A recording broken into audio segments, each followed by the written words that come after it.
Welcome and thanks for joining me for this online training about how to plan your garden and grow more of your own food. My name is Jason Matthias. I'm a husband and father of 7 children with my wife Shannon. Our oldest is almost 15 and our youngest is 4. We homeschool our children, and if you didn't already learn about us, we have a business called Seeds for Generations that we started about 5 years ago as a way to take our family's love for gardening and seeds and share it with others. And since the kids, even from the youngest ages now, we're trying to get them involved in business and incorporating work into their homeschooling and education. So the kids all work in the business, not just in the gardening and growing and harvesting process, but also in the um, processing of seeds and packing them and fulfilling orders and all that. So that's what we're doing, and why we're hosting this webinar is just to help share a love of growing and what we've learned with you. If you elsewhere, our family's been on a journey to return to the old paths in many ways for well over a decade now. And about 4 or 5 years ago, I got involved in a film project, and we produced a documentary film called Beyond Off Grid. And the subtitle is Return to the Old Paths, and that is really about how modern systems entrap us and how we can seek true freedom by becoming more self-reliant and returning to older ways of doing things, particularly in terms of mindset and lifestyle, really is what it's all about. You can learn more about that at returntotheoldpaths.com. And you may have also seen me on various online training events, such as the Homegrown Food Summit, the Garden Hack Summit, the Back to Basics Living Summit, and the Mother Earth News Online Summit.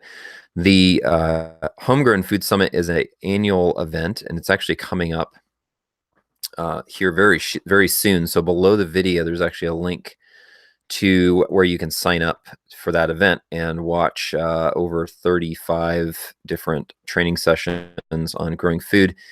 And if you're interested in this training, you're probably very interested in those trainings as well. And I'm actually going to be teaching one of the sessions in that training coming up soon. So make sure you sign up, and I'd love to have you join me for my session, which I believe is on the 21st, the first day of spring.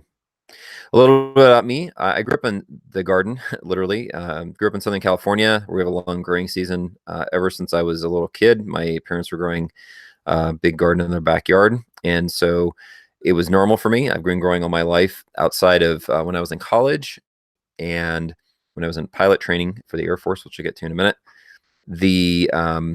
I've always had a garden, even if it was just like a flower bed that I was growing some vegetables in. And so we're doing that with our kids to carry on the family tradition of teaching our kids how to grow food and be more self-reliant. So we now live on a homestead in the mountains of Virginia and grow most of our fresh fruits and vegetables, do a lot of food preservation throughout the summer and into the fall. And everybody gets involved. And so the kids are learning the value of work and teamwork and just how valuable real quality food is, because they're involved intimately in producing it. I mentioned I was in the Air Force. I actually was active duty in the Air Force for 11 years. I flew KC-10 air refueling tankers, and my last assignment on active duty was as a liaison officer of the Army, which is where this picture was taken in Afghanistan. And I decided I was going to leave active duty so I had more time with my family and pursued an entrepreneurial path. Though I stayed in the Air Force Reserves, and I'm still in the Air Force Reserves for a little while longer. I'm getting ready to retire after 20 years of service. So that's a little bit about me, and we can talk more about it at another time if you have other questions about family lifestyle and that kind of stuff. But let's talk about what we're going to cover in this training. We're going to talk about how to plan and position a new garden plot, how to calculate the amount of space available using various gardening methods so that you can try to optimize your plant spacing and get the most out of the area you have available. We're going to talk about how to use your last average frost date to plan your seed starting and transplanting in the spring, so you can try to get the earliest start on your production. We will talk about how to optimize the use of your available garden space to maximize production. We'll talk about using successive plantings to keep fresh produce coming all season long. And this is, as we'll talk about later, one of the areas I think a lot of gardeners, even people who've been gardening for a long time, can make improvements in. And I'm no exception. This is the area that I find myself every year I wish I had done better at. So I'm preaching to myself here as well. And then we'll talk a little bit at the end about how to plan to preserve your garden harvest and not waste any of the garden bounty that God's blessed you with. So let's talk about motivation here, because gardening is not easy. It takes some dedication. So it's important we understand and tell ourselves why we're doing this, right? So why should we grow our own food? I'm going to go through this real quick because a lot of this stuff is, most of this stuff will probably resonate with you, but I just want to kind of bring it to the surface because I think it's important.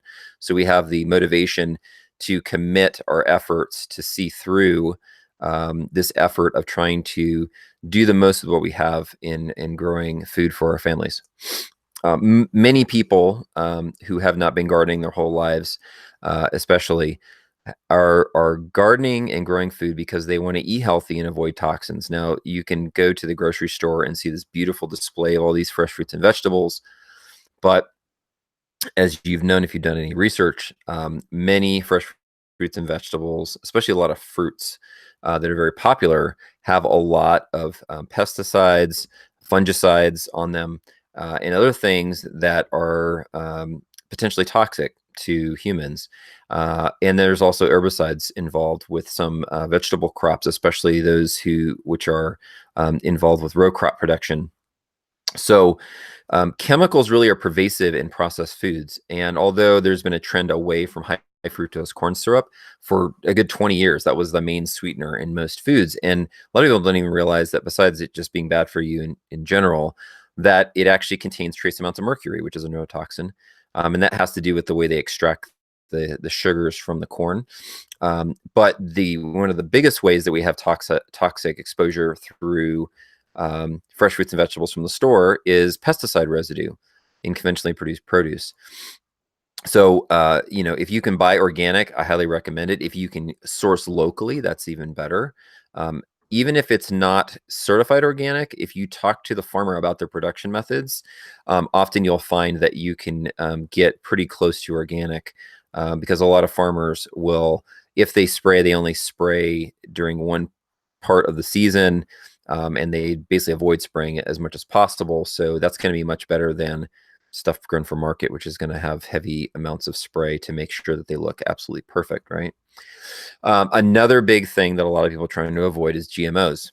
Genetically modified organisms, also known as genetically engineered crops, are pervasive in staple crops, particularly those that are used as food inputs. People don't realize a lot of times how pervasive they are, but the main crops of corn and soybeans in particular, 85% of corn, over 91% of soybeans are genetically engineered. And sugar beets, a lot of people don't realize, are over 95% genetically engineered. So unless the ingredients on what you're eating says cane sugar, if there's sugar in something, most likely it comes from genetically engineered beets. So you have all the issues with not only genetically engineered crops really haven't been tested long-term for effects on humans, but of course, most of the time they're genetically engineered to withstand herbicide application to reduce the weed competition. And there are plenty of studies, independent studies, that show that commonly called Roundup, the herbicide, the main active ingredient, glyphosate, has pretty significantly negative impacts on health. Last one a lot of people don't even think about is cotton. 88% of cotton is genetically modified, and that's actually cottonseed oil is used pretty frequently in food products. So like 70% of processed food contains GMOs. So if you want to avoid these things, you really have to look at how the food that you're eating is produced. And the more that you can get towards real food in their natural form and know how they were produced, and of course, the best way to know how they were produced is growing them yourselves, the better off you're going to be in terms of quality assurance for reducing that toxic exposure. There's also this issue with the food distribution system. And a lot of people can only see good things in modern efficient systems. And there are a lot of good things to appreciate about the modern just-in-time supply chain. However, it's important to realize the limitations and the fragility in that system. It is largely based on petroleum shipments via primarily truck, but also train and air. And this just-in-time supply chain has led from the way things used to be, where there was stock on hand in your local grocery store of various foodstuffs in the back. Today, there is no back. There's a loading dock, and there's a temporary holding area, and then every night the stuff on the shelves gets restocked, and pretty much what you see is what you get in the store shelves. So at normal consumption rates, there's only a 3-day supply on hand. I repeat, at normal consumption rates, there's only a 3-day supply on hand. And what that means is that this makes the entire system very vulnerable to shocks to the supply or demand side of the equation. Typically, the shocks come on the demand side, such as when there's a hurricane or a winter storm coming, and everybody rushes to the store and clears off the shelves, and the shelves look like this. But there can be shocks on the supply side as well. Transportation issues, food quality issues, such as when there's a listeria breakout in fresh produce or something like that, because all of the fresh produce is processed through these massive centralized facilities in California, where the produce is all produced and then it gets distributed to all the other produce. These are all fragile aspects of the system. A lot of people they kind of glance over, but I think healthy and be prepared to provide for our families, we need to look at these things. There's also a lot of natural disasters that can come into play. I already mentioned hurricanes.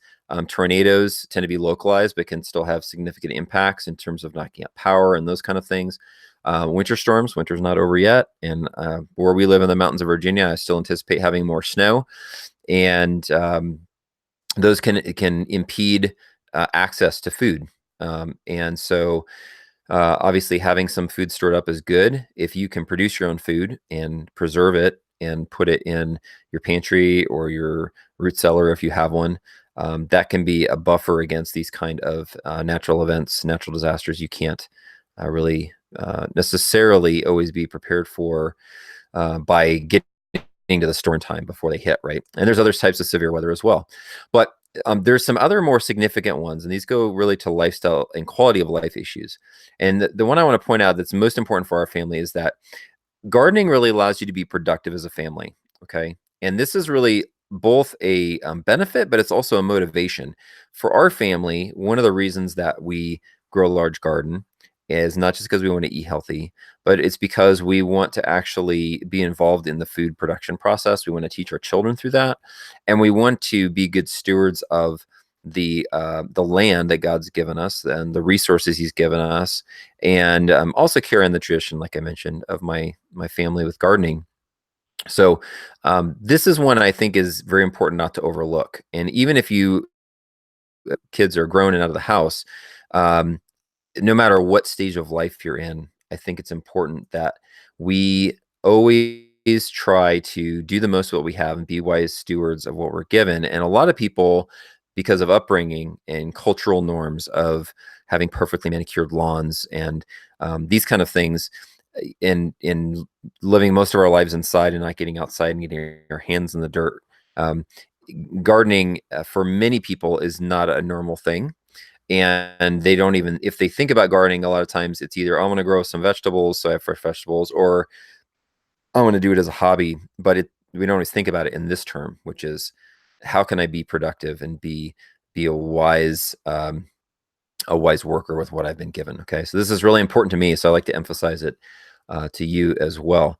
And then lastly, really to preserve the harvest. A lot of people who garden, even people who grow big gardens, grow a ton. They eat it fresh in season, and if they have a lot of extras, they give it away. But maybe they think they don't have time to do canning or other things. Maybe freezing, is the easy one to do.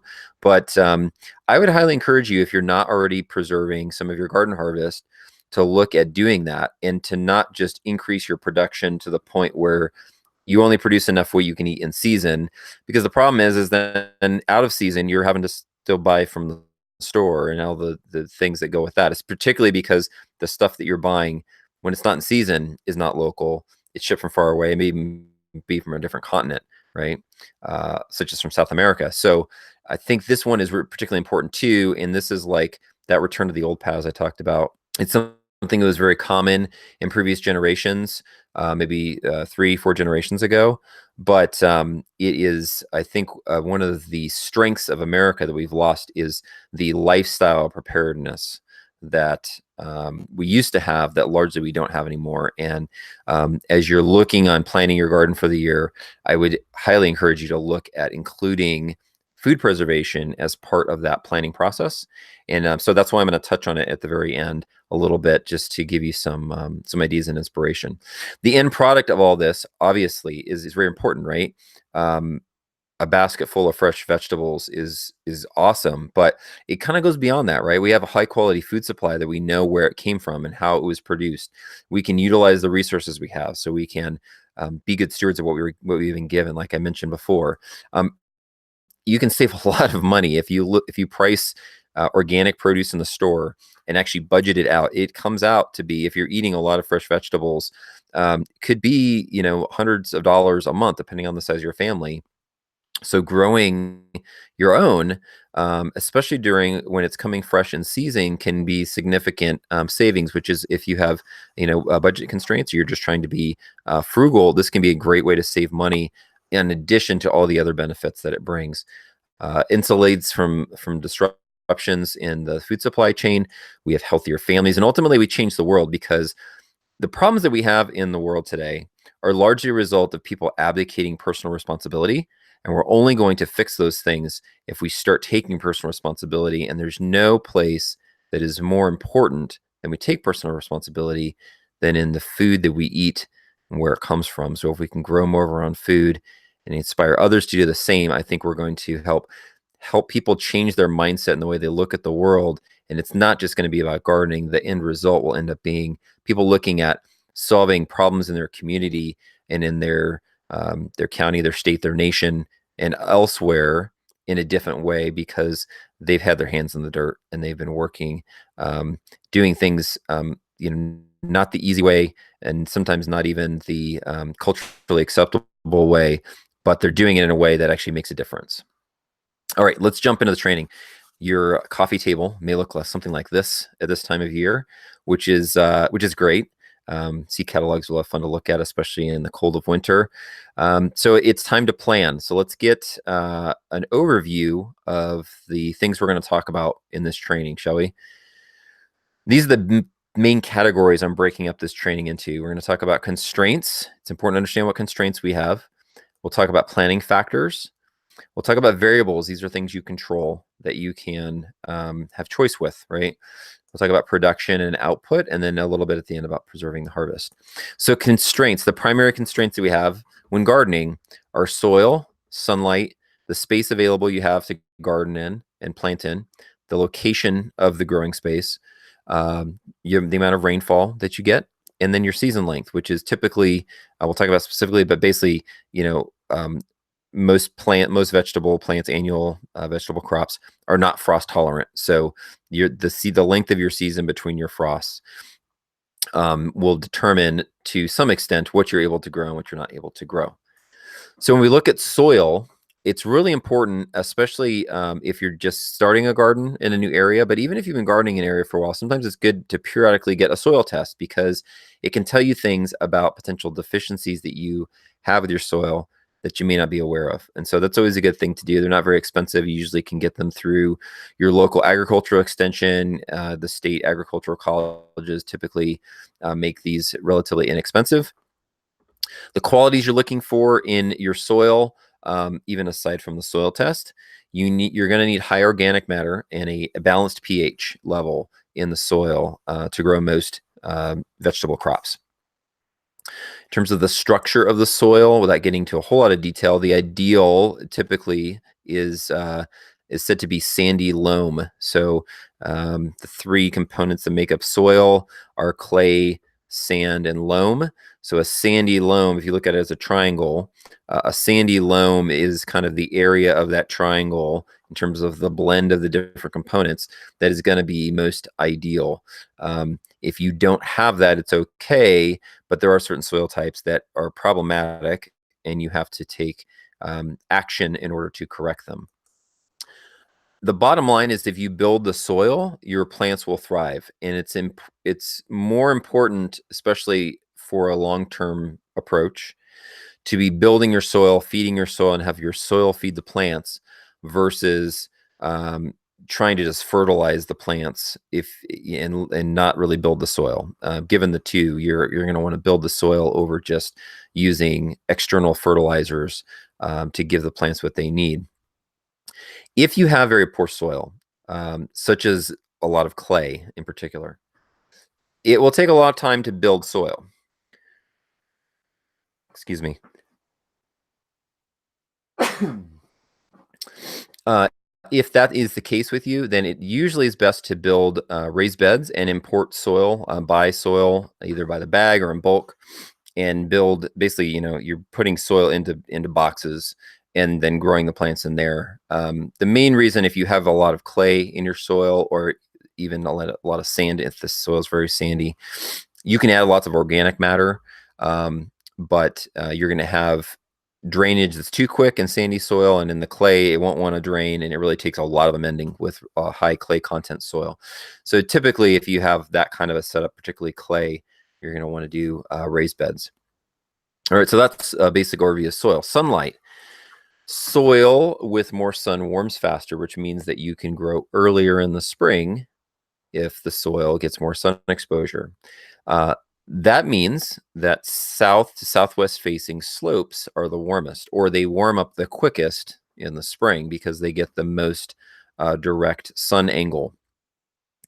It can be a pretty significant difference, the difference between a south facing slope and a north facing slope. It could be a difference of even 3 or 4 weeks right in the same geographic location on the same property, two different slopes facing even at the same slope angle, facing in opposite directions, could have several weeks of difference in terms of what is going to germinate in that soil, and also even issues in the fall with how warm the soil stays, as well as frost and those kind of things. So it can be significant and this will come into play as we talk about positioning a garden bed. Is higher in the sky during the summer. So if you're going out and looking at if you're in the northern hemisphere, I'm assuming most people listening to this or watching this are. If you're in the northern hemisphere in the spring, the sun is lower in the sky, not as low as during the winter solstice, but it's lower in the sky than it will be in the height of summer. So take that into account as you're looking at particularly where you might be putting a new garden bed. The tree shade is going to be different in summer. The shadows will be smaller. But it is important to understand this can actually not just be a benefit, but it might be a challenge, particularly because if you live in an area that gets a lot of sun and a lot of heat in particular, it may be difficult to grow some crops in the heat of summer and the height of the afternoon in particular. We'll talk about that a little bit later, but this is the reason I'm mentioning this particular constraint. One thing you want to do typically, since most garden vegetables like full sun, you want to plant your tall growing plants on the north side so they're not shading other plants and preventing them getting the sun that they need. There are some exceptions, and the main one being leafy greens, and there are some root vegetables such as beets in particular that can grow in a dappled shade, a dappled sunlight or part shade. And leafy greens like lettuce in particular, this can actually be a beneficial thing that you actually want to plan for. It often is difficult to grow lettuce in the heat of summer if they have full sunlight the whole day. So you may want to plan it so that when it gets to summer, you have some taller plants that lettuce and other things that tend to want to bolt or go to seed when they get too hot, and provide them with some afternoon shade. And that can be one way that you can mitigate the heat of summer for those plants and allow them to grow at least longer into the summer and maybe earlier in the late summer if you're going to plant for a fall garden.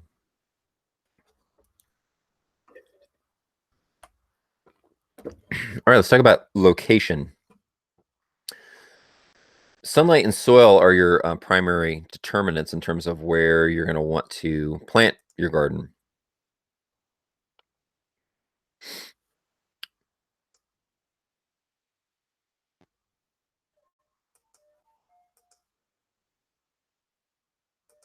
Sorry, somebody's chatting me. There we go. You want to consider your water sources and your drainage, right? If you have a large property, you don't want to put your garden really far away from where the water source is if you're going to have to irrigate. So take that into account. We also want to consider that slopes drain, right? So typically most plants don't like being in soggy soil. So having a gentle slope in your garden plot is a good thing because it'll help drain, especially when you have significant rain events. Depressions pool water. So typically you don't want to put a garden in an area that is a depression that collects water when you have a lot of rain runoff, right? Heat-loving plants are important to consider if you want to grow things like peppers, even tomatoes. But peppers and things like okra in particular really like hot weather and lots of sun. If you get limited sun in your spot, let's say you have a lot of trees around your property, and so you don't get full sun for the whole garden, you want to position the things that need to get the heat and the sun where they're going to get it. So take the pattern of sun exposure into account when you're planting these things, because it could lead, if you love okra like our family does, but you have a lot of shade, then if you put them where they're not getting enough sun, then you're probably not going to get very good okra production. And same thing goes for other plants that love sun as well. As I mentioned before, shade loving and or cool weather plants may grow in dappled shade, but the yield may suffer slightly. However, things like lettuce, typically when it gets too hot, they start bolting, right? The central stalk starts growing out of the middle to produce flowers and seed, and typically it makes the leaves bitter and unappealing to eat. So if you have the choice between slightly decreased yield, but the plant's still growing and it's not bolting and turning bitter, it's probably better to take a hit on the yield, but still have lettuce you can eat, right? So there's always trade-offs. This is one where I would prefer to have good tasting lettuce that's not bolting, even if it's not going to produce as much in that dappled shade as it would in full sun in a cooler time of the year. All right, so let's talk about space available. I talked about taking the pattern of sun exposure into account. That's the first thing you want to look at, because typically you want to put your garden where it's going to get the most sun. The space that you have may inform whether you do a row garden or a square foot garden. And in particular, the layout of the garden in relation to as well as access, the path. It could even have to do with the type of irrigation you're going to do. Those things may inform whether you do one or the other.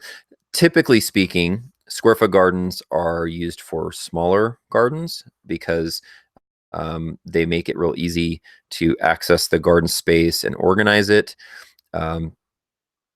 Row gardens, you can grow just as much in a row garden if you lay it out right, but typically you have to have a larger space to make a row garden make sense. You can do a row garden really in any space, no matter how small it is, but our family has used square foot gardens in the past, but particularly as we've scaled up, most of our gardens are row garden setups particularly because of the irrigation drip tape that we use. So which leads me to the next point, which is you want to consider the ability to irrigate, the amount of water needed and the distance from the source. If you've got a property where the best place to put the garden is quite a ways away from where you have a hose spigot, you're going to either have to put a couple of long hoses together to get them out there, or maybe you have to install a water line, underground, trench it, and put a new hose bib spigot out in the garden space. Or if you're in a place where you're, very rural, you're doing a garden that's not anywhere near a water source, you may have to be creative with things like rainwater catchment. I've actually seen people who will irrigate with rainwater. They'll actually set up some large water tanks, about 300-gallon water tanks, and put a roof over it with a metal roof that has gutters, and it basically feeds the water into the tank, and then they irrigate with that. So there's all kinds of options, but typically the point here is that you want to try to make sure that your garden is where it gets the most sun, but that it's not inaccessible, either not too far for you to get to easily or too far to get water to. Those are the main points here I want to emphasize. To calculate your total space available, which is one of the things you need to know, the numbers you need to know when you're going to plan out your garden space, you basically are going to be getting the sum of all of the growing plots areas. Now, this might be like if you have, if you're doing 4x8 square foot beds and you have 4 of them, you're going to take the 4x8, which is 32, and multiply it times 4, which is going to give you like 128 square feet.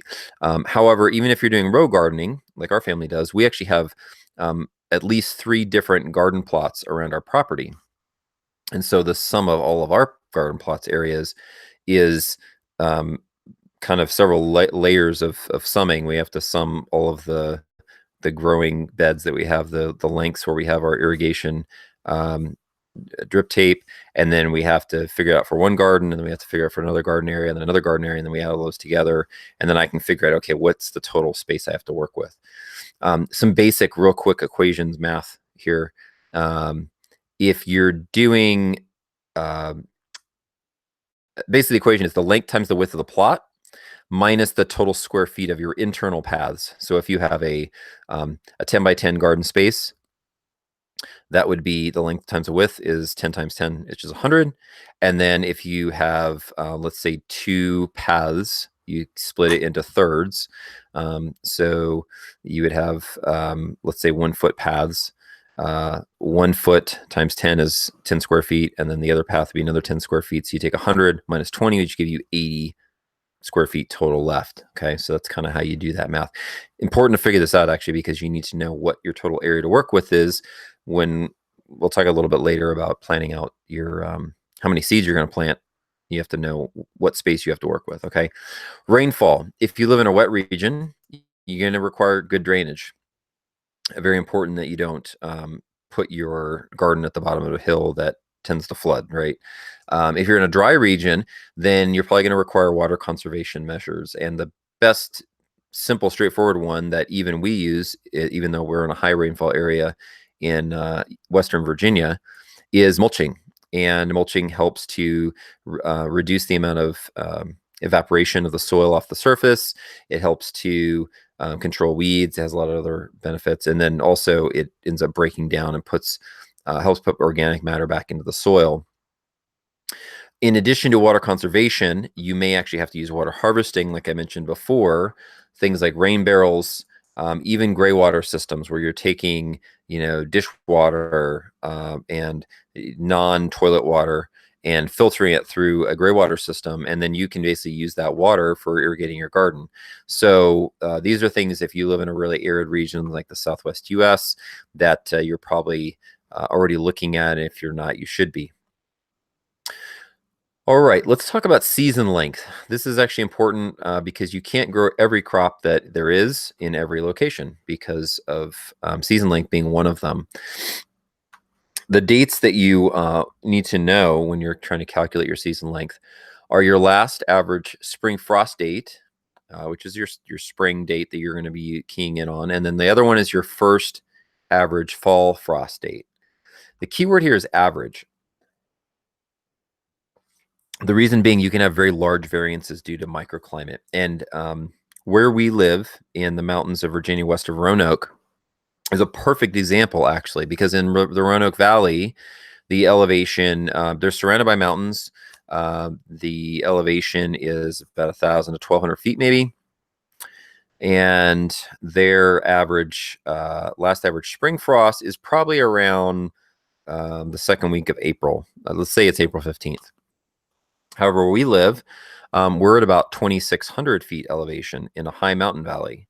The mountain ridges are 3,000 to 3,500 feet. The highest peaks around here are over 4,000 feet.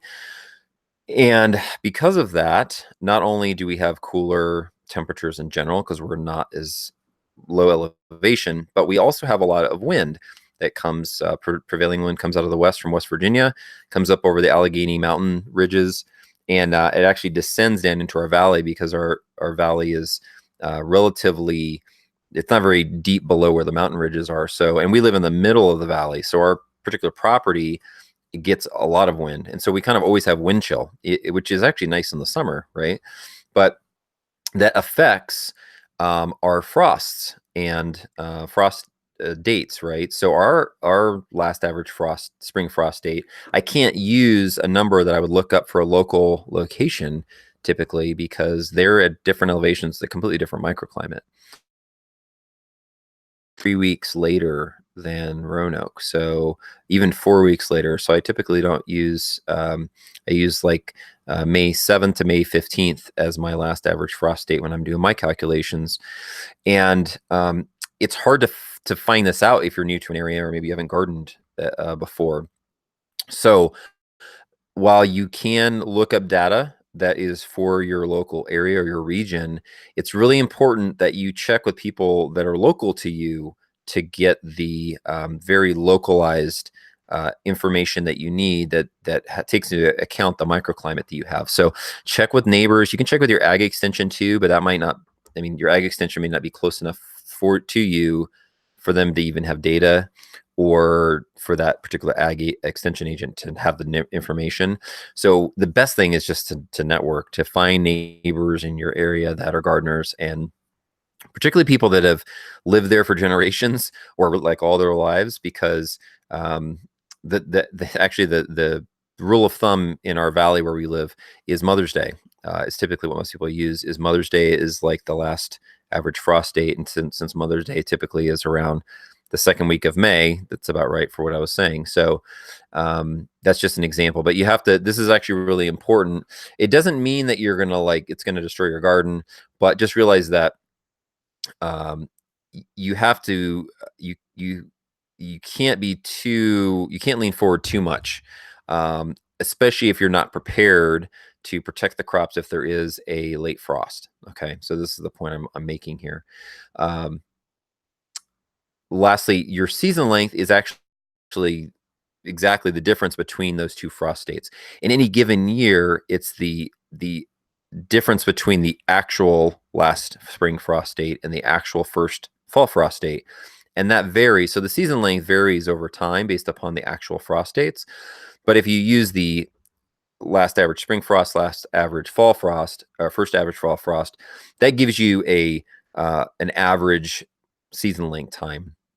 And this number can be important because if you live pretty far north, it may be rather short. And so there may be some crops that you can't grow, you won't be able to grow very well, such as long season onions or some winter squash take a really long time to mature. So you want to know what this number is. So when you're looking at the days to maturity on your seed packets or on the website before you buy the seed packets, you want to know, hey, this one is like only maybe 10 days less than what our season length is.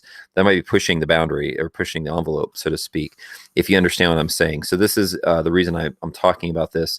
You want to understand those dates, and those are going to be used in your calculations we'll talk about in a minute.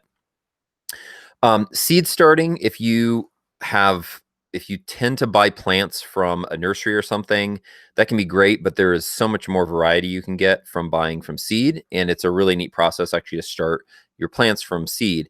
I do a whole another training like this, all on seed starting. So I'm not going to go into details, but it actually is pretty straightforward. It doesn't take a whole lot of ingredients, really. You need containers, soil, seeds, water, and light.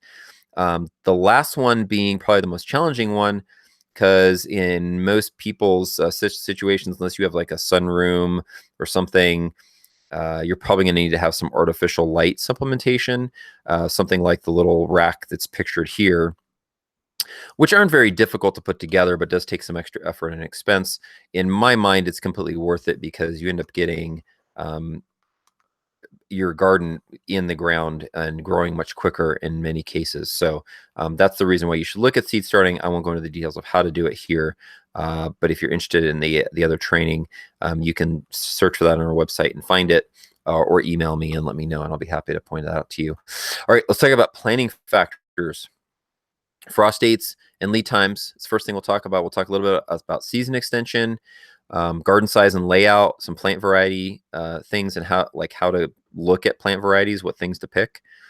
A little bit about crop rotation, so you understand what it is, and protection from predators, which can be a significant challenge and frustration for people.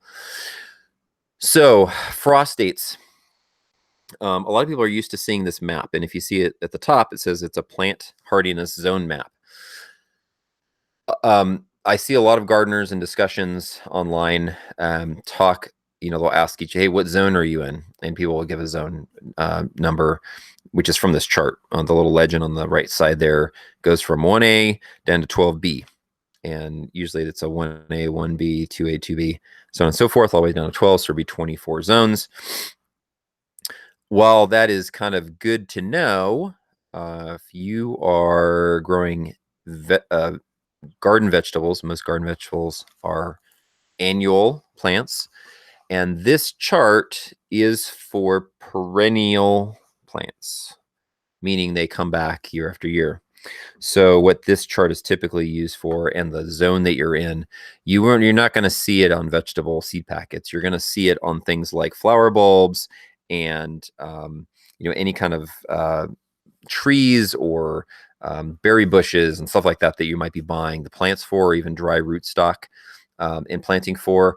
And typically what they're going to say is it's going to say hardy to zone 4A or something like that, or hardy to zone 3. And that means that plant can overwinter in that zone. And the further north you get, the less winter hardy plants are not going to survive. And you have to have significant winter hardiness.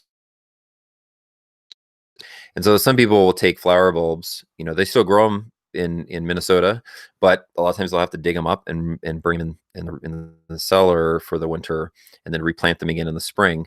Even my wife's family in Pennsylvania has to do that with some of the flower bulbs that they grow. So it's good that you know your zone, but the really important thing that you need to know is what we talked about before, which is that last average spring frost date. That's what you need to know to calculate your planting timelines. Okay. So knowing your lead times is important. I'm going to show you an example here of how to use your last spring frost date to calculate the both indoor and outdoor planting dates for some popular crops. Okay. So we're just going to use these 5: basil, broccoli, lettuce, peppers, and tomatoes. So usually on the seed packet, and like on our seed packets, as well as on our website for each seed product page, it'll tell you this information.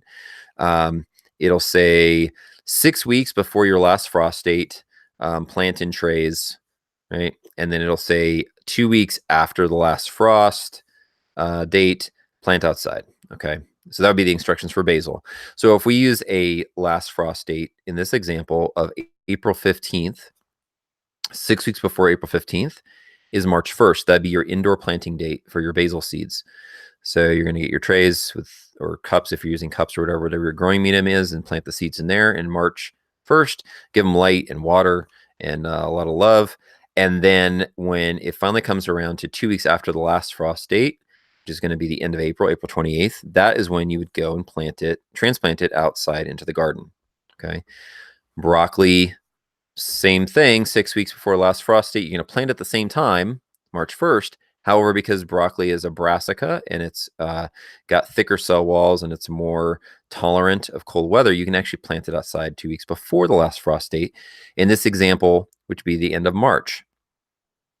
Lettuce prior gives you a March 8th start date. You can plant it outside either on the last frost date, or often it'll be termed when the danger of frost has passed. So this might require, as you get towards April 15th in this example, you're looking at the weather forecast. And if they're forecasting the lows are all, in the 40s, then you're probably pretty safe and you can go and put them in the ground.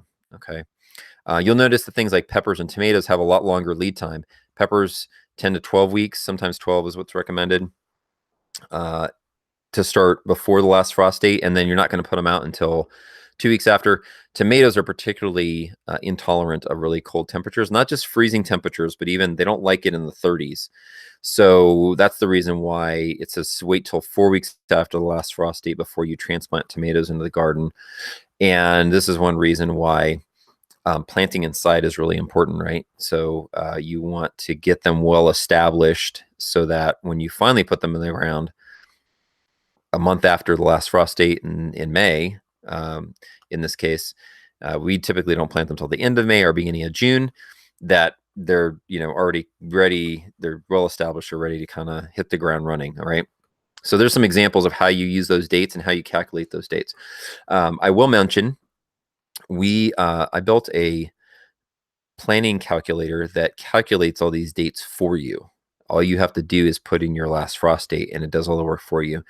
I'll talk a little bit more about that later. So if you stick around till the end, I'll tell you how you can get a hold of that. But that's a really handy tool that saves you a ton of time because you don't have to do all this math. You just have to get an accurate last frost date, plug it in. It gives you all the dates, and hey, it's time now to go plant, whatever that crop is. So that can be a big time saver for you. Season extension is something that a lot of gardeners don't do, with the exception of maybe they planted their whole garden and all of a sudden there's a late frost coming, right? And then they're like, oh no. So they go out and they cover their garden, their little baby garden plants with plastic or sheets or tarps or whatever, right? You see, it's like an emergency procedure for some gardeners, okay? It's not really planned for.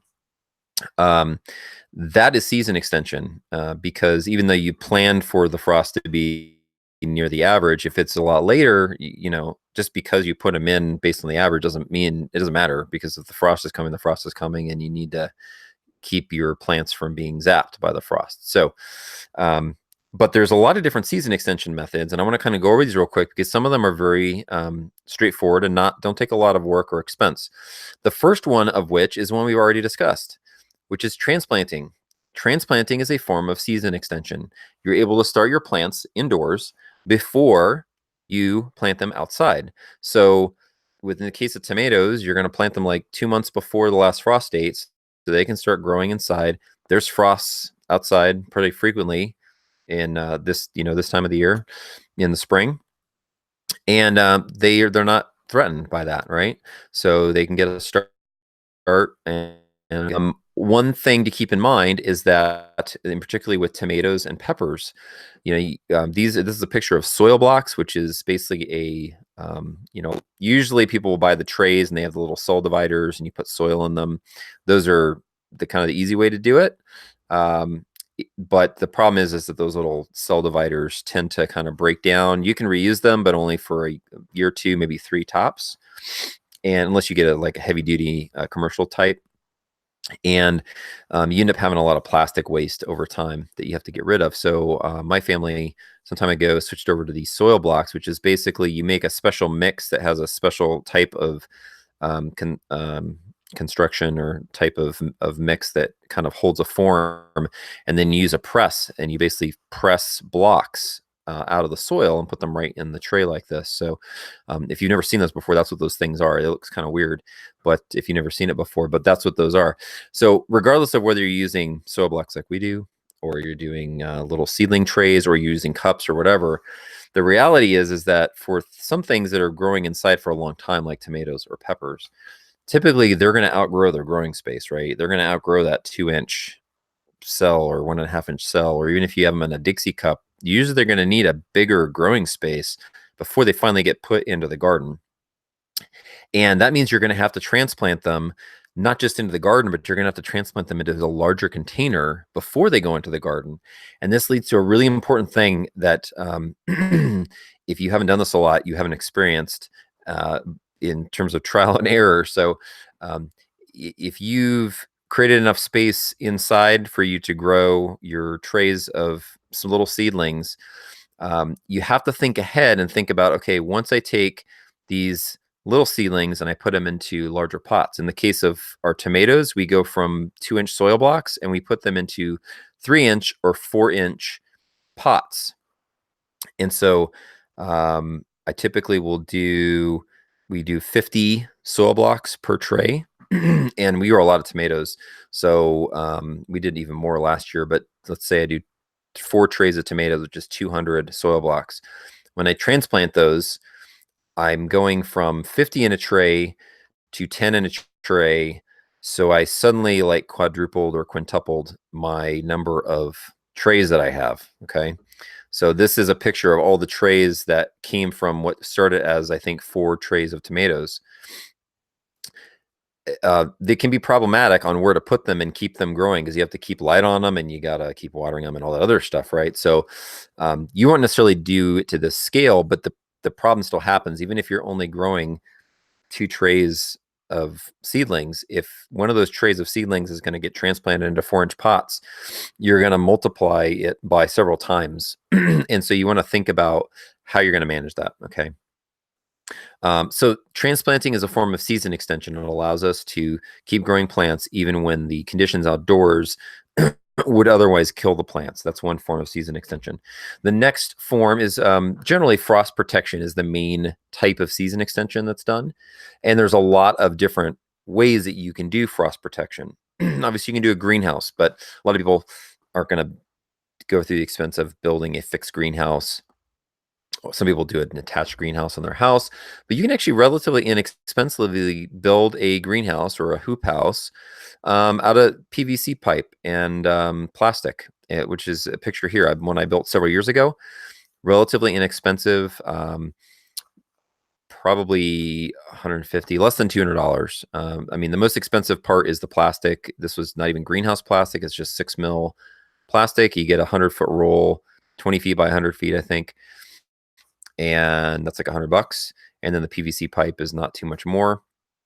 The beauty of this is that this particular one was a 16-foot. Let me think.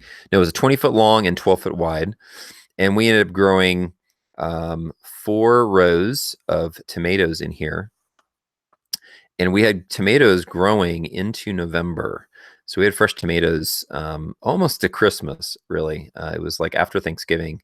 We're still enjoying tomatoes. So that's wonderful. And this is, by the way, in the mountains of Virginia, where, you know, the frost in the fall come in early October often. So it was pretty neat to have tomatoes keep growing well past that. So this is one way you can do frost protection. In this case, you see it's rolled up because it's summer and we don't, you know, we keep it open so it doesn't get too hot. That's one key thing about frost protection. Is the biggest challenge with it is not actually getting materials and putting it on. It's actually the ventilation part. Because when you have a warm day or a real sunny day or a warm sunny day, if you leave it all closed up, it's going to get really hot in there and you can actually kill overheating them. So regardless of what type of frost protection you use, you're going to have to keep in mind and manage the ventilation. Cold frames are a common way of using season extension and providing frost protection. You can typically they're going to be providing frost protection. You can also actually provide heating, and that would be technically called a hot frame. Not as common, but there's lots of different ways you can make cold frames. Really, all it is a box with some kind of cover that allows light through. So in this case, it's actually using hay bales as the walls, which, you know, those hay bales, or these might be straw bales, provide a lot of insulation. So it's actually, this is kind of a nice thing to build with. And then it doesn't even have glass on it, right? It's just some 1x4 lumber, it looks like, basic frame with a piece of plastic, and they've got a PVC pipe that they're using to roll it up. So they're not even actually, you know, typically when I do this, I'll just staple the plastic to the frame and then lift the frame and use some kind of a prop to keep the frame up to allow ventilation. But in this case, you know, it looks like a sunny day, probably warm. They're rolling the plastic all the way up to let the plants get full sun and ventilation. And then in the evening, once the sun goes down, they'll just roll that plastic down, and then it will retain the heat inside of that area and protect them even if it's frost outside. Low tunnels, typically in commercial growing, typically are a mesh, but you can also use plastic. And basically, this is a picture of a fabric called Agribon. Basically, it allows light, but it provides some frost protection, also keeps insects out. It's actually one of the other uses for it. So even after frost has passed, you can keep these on there and keep insects, particularly things like cabbage worm moths, from laying their eggs on your brassicas, and keep your brassicas from getting eaten by cabbage worms, because there aren't any eggs on there for them to sprout from. This picture here actually shows a low tunnel inside of a high tunnel. You'll see in the background there's a greenhouse wall. It's a high tunnel greenhouse, and inside of it, they have these little wire frames with a fabric or plastic that they're doing a low tunnel with. And this is actually a method that allows you to grow, particularly greens like salad greens and stuff, through the winter, even in northern climates. It's been popularized most by a man named Elliot Coleman, who is a farmer, a market farmer who lives in Maine, and he grows through the winter, grows greens in his greenhouses that are unheated through the winter using this method. And he makes some really good money because he's selling local, fresh salad greens during the winter in Maine. And so he's able to charge a premium price for that. But if you were able to do something like this, where you're using a row cover to allow you to grow salad greens, you can enjoy fresh salad from your garden through the fall and through the winter even, and into the spring. And actually, I have a low tunnel like this with plastic in my garden, and I've got lettuce and chard and some Chinese cabbage and some there's something else in there too that I can't remember, but basically greens that have cold tolerance, but it's unheated. And we this winter especially, there's a couple times where we were getting wind chills in the negative temperatures. And while we did suffer some losses inside that low tunnel, most of it still survived. It doesn't grow when it's that cold, but it still is still surviving, kind of in a stasis. And then once it gets warm again, then they just take off because they've been, the roots are established and everything else, not like growing it from seeds. So it's a great way that you can not only extend your harvest, but even keep stuff growing through the winter. And then in the spring, you've got early spring crops to enjoy, which is just a wonderful delight if you've never had that before. I think lastly here, clochets is a French word, and this picture here is the shape of a bell, but you can use lots of different things to basically make the same thing. In this case, there's a big water jug with the bottom cut out of it that's just put over some crops, and it makes a little mini greenhouse effect that can be take the place of a low tunnel. I think low tunnels are a lot easier. The one benefit of clochets is that they are a little bit easier to deal with ventilating. So it just depends on your situation. Okay.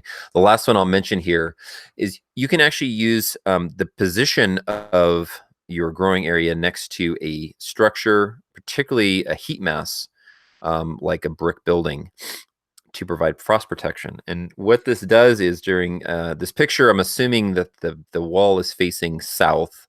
So south is to the left.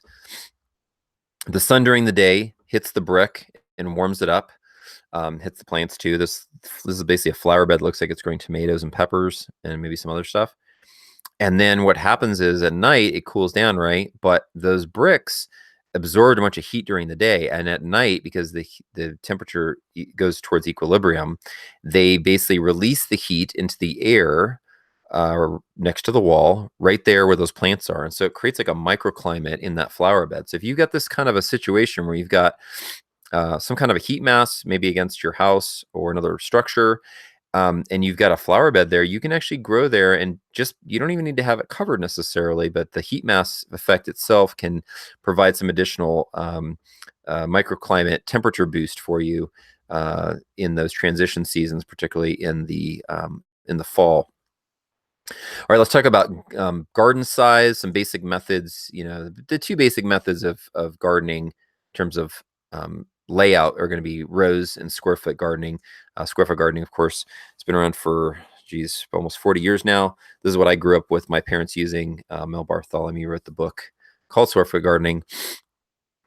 But there's also container gardening. And for a lot of people, if you don't have a big yard or a lot of space to grow in, you can still grow a lot of food in containers on a patio, even on your porch or other areas that don't necessarily have dirt to grow in. So don't rule that out as a just because you don't have a big place to put a garden, you may very well be able to use containers and still grow some food. So to determine your total square footage available, and maximize your planting area, you're only going to want to place paths where they're necessary. You don't want to be trading growing space for path space unless you have more than enough growing space and you're just making the paths more accessible or maybe prettier.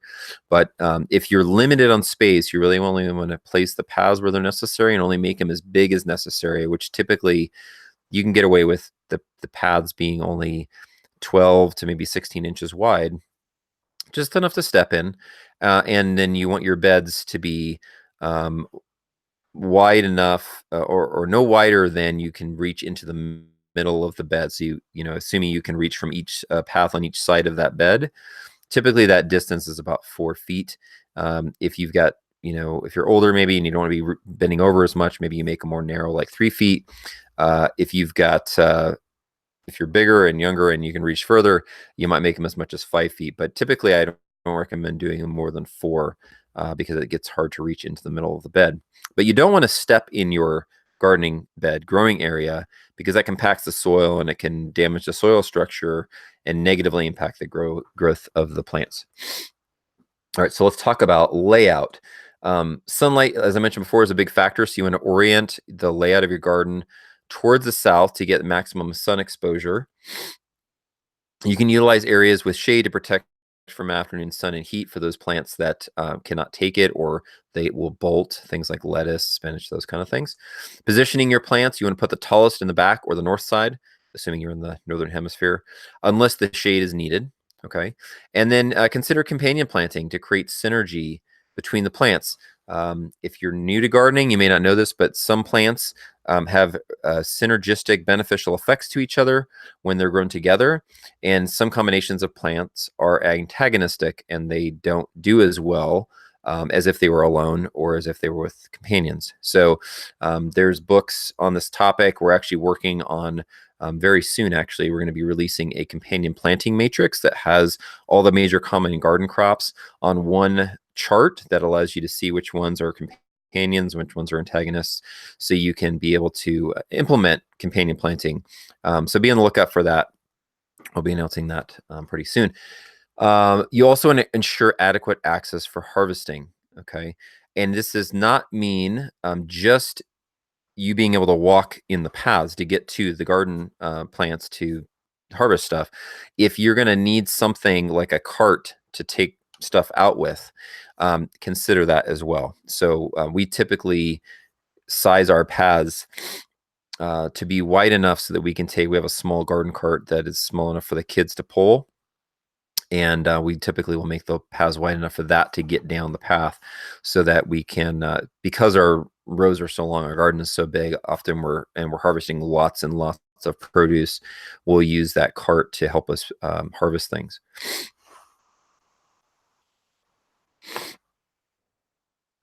All right, choosing varieties. Couple of main things. There's the first one and most important is, what will you eat? What do you like to eat? Well, I think it's important that we experiment and try new things. If you know for sure because you had it many, many times, and you just don't like Brussels sprouts, then don't plant Brussels sprouts, right? Although Brussels sprouts are just amazing, probably one of my favorite brassicas. That's neither here nor there. Grow what you will eat. The other thing I'll say, and it's not just because I have an heirloom seed company, but I would recommend you prefer heirloom varieties over the hybrid ones. And the main reason why is because there are so many hundreds or thousands of amazing heirloom varieties out there. And there's so many interesting ones, you almost couldn't try them all in your lifetime. So why would you want to go get a hybrid, which typically the hybrids are bred for commercial production. They're bred so that, flavor and taste and nutrition are like take a distant back seat. They're all about uniform shape and size and the ability to transport without bruising. So that's why tomatoes, in the store are typically pink. If they have any red in them, they're not actually red. The other thing is that heirloom varieties are bred for often is disease resistance, and this is I think the only real good case that can be made for hybrids for the home gardener. which is that if you're having a particular problem with a certain kind of disease, and let's take, for example, tomatoes and blight, early blight is a common problem, which is blight is a fungus, and the area where your garden is, even if you take mitigation measures, it's just really, you live in an area with a lot of rain and you don't have much airflow. Um, you may, no matter what you do, still have problems with blight. And there are some there's actually some heirloom varieties actually, and I'd recommend looking for heirlooms first that have these qualities. But there are some heirloom varieties that are more resistant to blight, but there are some hybrid varieties in particular that have been bred specifically to be blight resistant. And if you've tried all the heirloom varieties, and you're really not having a lot of results, but you need more production from your tomatoes, then you might look at a hybrid that is bred for blight resistance. So that's an example. I still would try to find a few heirloom varieties that have good blight tolerance or blight resistance themselves. And if you have questions on those, let me know. I can recommend some to you, because we've, we're growing 40 to 50 tomato varieties every 2 years at least. We kind of cycle them for our seed supply, but we're growing a lot of tomato varieties, and so I've got a lot of experience with different ones and how well they do. And we also actually, because we get so much rain where we're at, we actually have issues with blight as well. So tomatoes are your thing and you have trouble with blight, let me know, and we'll talk about some recommendations for you.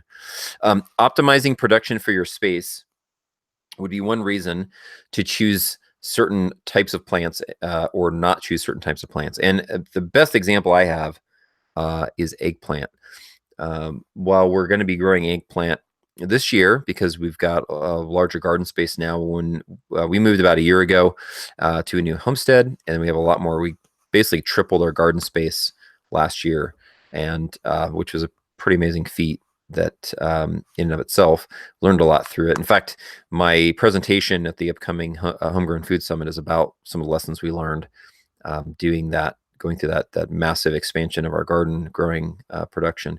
But if you've got limited area for growing, your garden, and you want to grow a little bit of everything because you like variety and stuff, which is kind of the approach that I took for many, many years.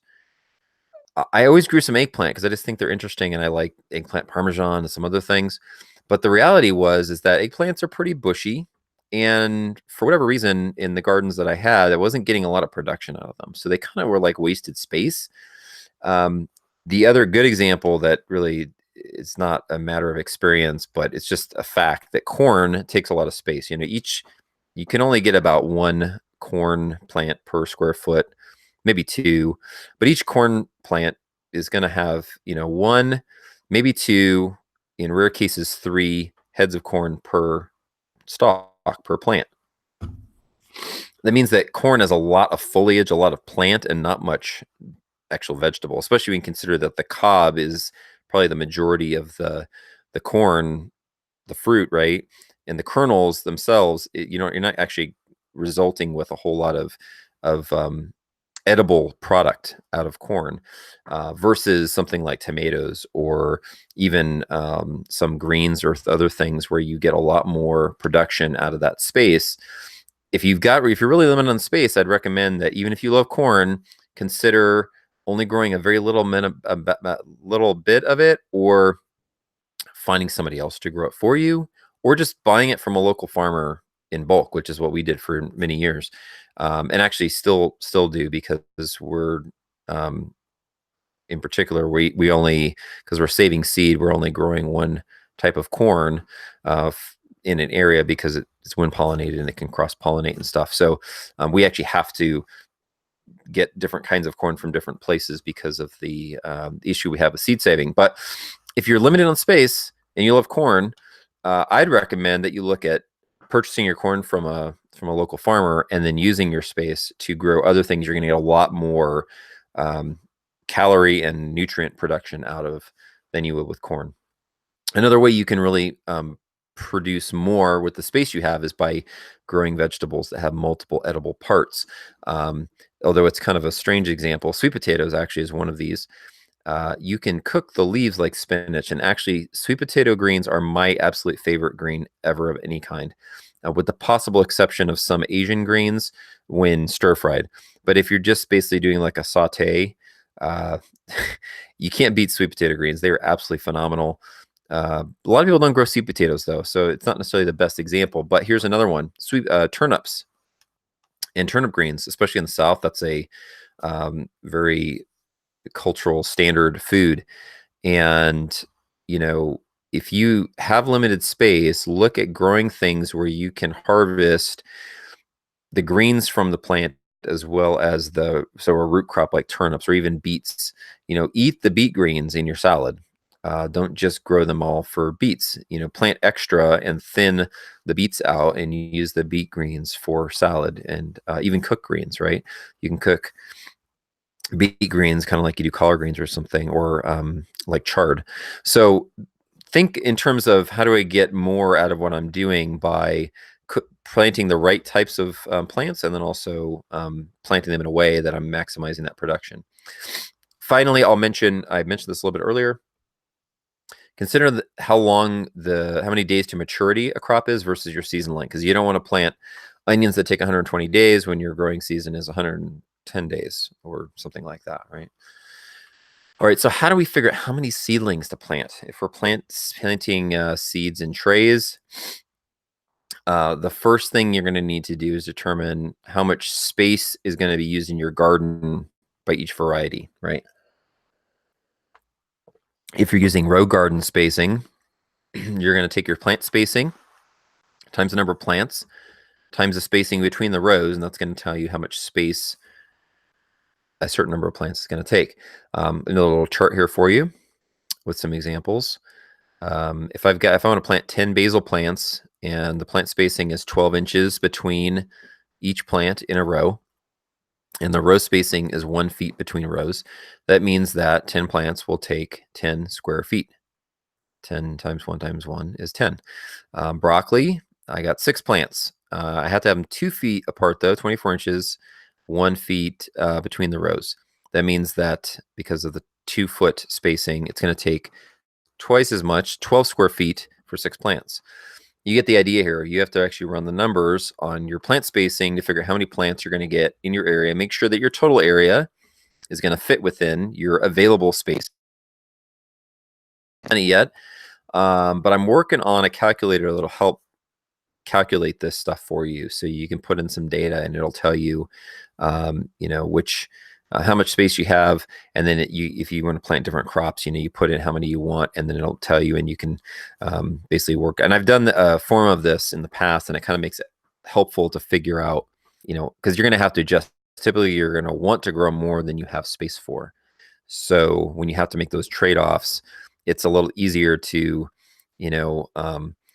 take the lettuce in this example from 24 to 20 and see how it changes the total square foot area, and if it gets you below your max, rather than having to run the numbers manually every time, right? So if you're using a square foot gardening method, it's pretty simple because it's just the number of plants per square foot. In the square foot gardening method, each type of plant, there's you either plant 1 per square foot, or 4, or 9, or 16, typically, because it's in like a grid. So you take that number and you multiply it times the number of plants, and that gives you how many square feet you're going to use. So it's pretty straightforward in that case. One thing you got to think about when you're planting how many seeds you're going to plant is think about seedling attrition, right? So not all the seeds are going to germinate. Typically, the germination rate is going to be published with your seeds, or it's available from the producer that you buy them from. Typically, my practice is generally to plant more than, if you're planting in like soil blocks or seed cells in a tray, I often will plant more than 1 per, particularly if the seeds are a little older, and I know that the germination rate probably has declined since it was at its peak.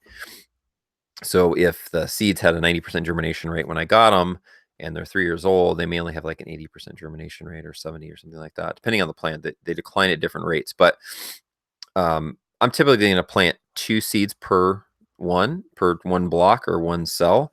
The reason for that is because by the time if I only plant one each, by the time I realize that one didn't germinate, I've lost time.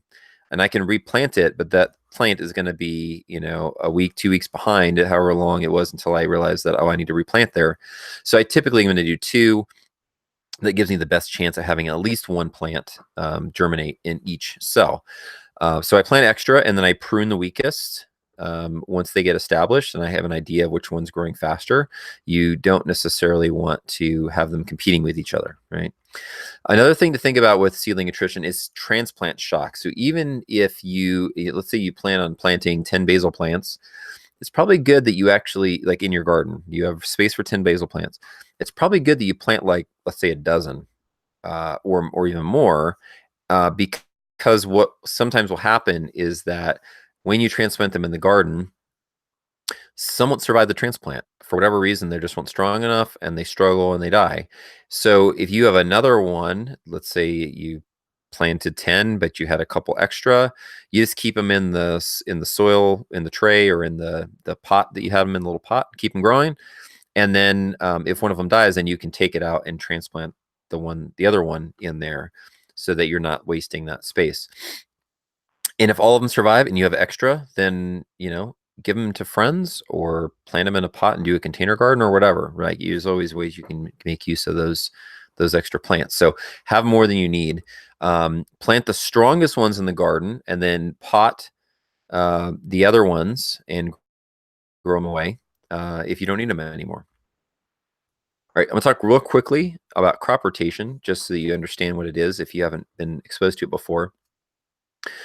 Because as you mature in your garden wisdom and knowledge, this is something, and it comes into planning, in particular, how you each year plant based upon where you had stuff planted the year before. So crop rotation is a method of multi-year planning to increase the yield and fertility of your plants, the yield of the plants, the fertility of the soil. The reality is that some crops do best following other types from years past, and particularly the preceding year. And this has been observed over time for hundreds or thousands of years. And so there's some kind of best practices and wisdom, farmers' wisdom, that's been developed here. Things like potatoes are best after corn. Legumes like peas and beans are good preceding crops for a lot of plants. And the reason why is because legumes fix nitrogen in the soil. Some crops do poorly following others. And one example of that is carrots, beets, and cabbages generally are detrimental to following crops. And that probably has to do with, in the case of the root crops, that a lot of the nutrients are stored in the roots. And then so those nutrients are taken out of the soil. But these are just some examples. If you want to, over time, if you're limited on space and you really want to try to maximize your production, some of that equation is increasing the fertility of your soil through continually amending it with compost and such, but also in doing things like crop rotation, which will help improve the yield of the crops by utilizing this kind of synergistic effect that happens between crops between seasons. Okay. All right, we'll talk real quick about predators. Can be a big problem, especially if you're in a suburban area. There tend to be, you have woods nearby in particular. Deer can be a big one for a lot of people. The best way to deal with deer in particular is to fence in your garden. Sometimes, though, it may not be deer. It could be your own chickens or other farm animals, right? So we have to keep, although we free range our laying hens for some periods of the year, we keep them in a electric netting pen during the growing season, because we don't want them roaming into the garden and pecking at the tomatoes and other crops and stuff, right? So that's an example of how sometimes it's not necessarily the wild animals. It could be your own animals that are doing that.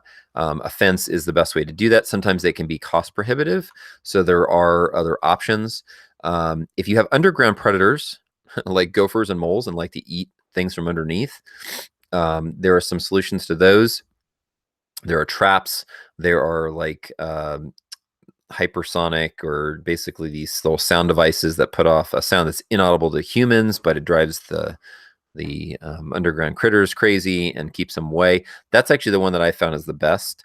Though if you have a large garden, you might need more than one, because the effective radius of those things is only maybe 30 to 50 feet. And if you have a really large garden, you might need to have a couple of them.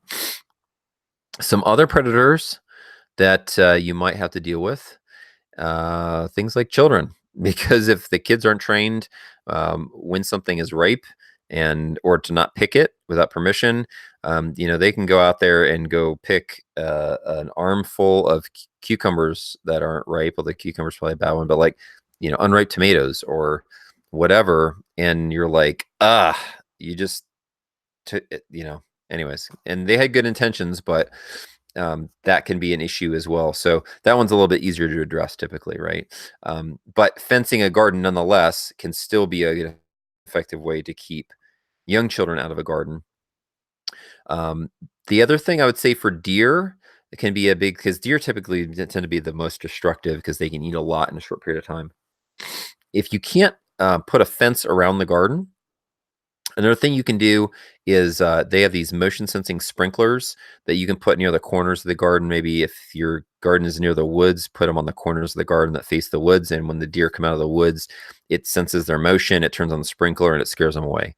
That's one I've heard works fairly well. Another one would be, instead of putting up a full physical barrier of a fence, just putting in like some T-posts or something, and then running wire between them and hanging things that move in the wind, in the air. I've often heard metallic objects that shine and sparkle, in particular, can be very effective. Even things like old CDs, because they catch the light and reflect it, and the deer doesn't know what it is, and it scares them off.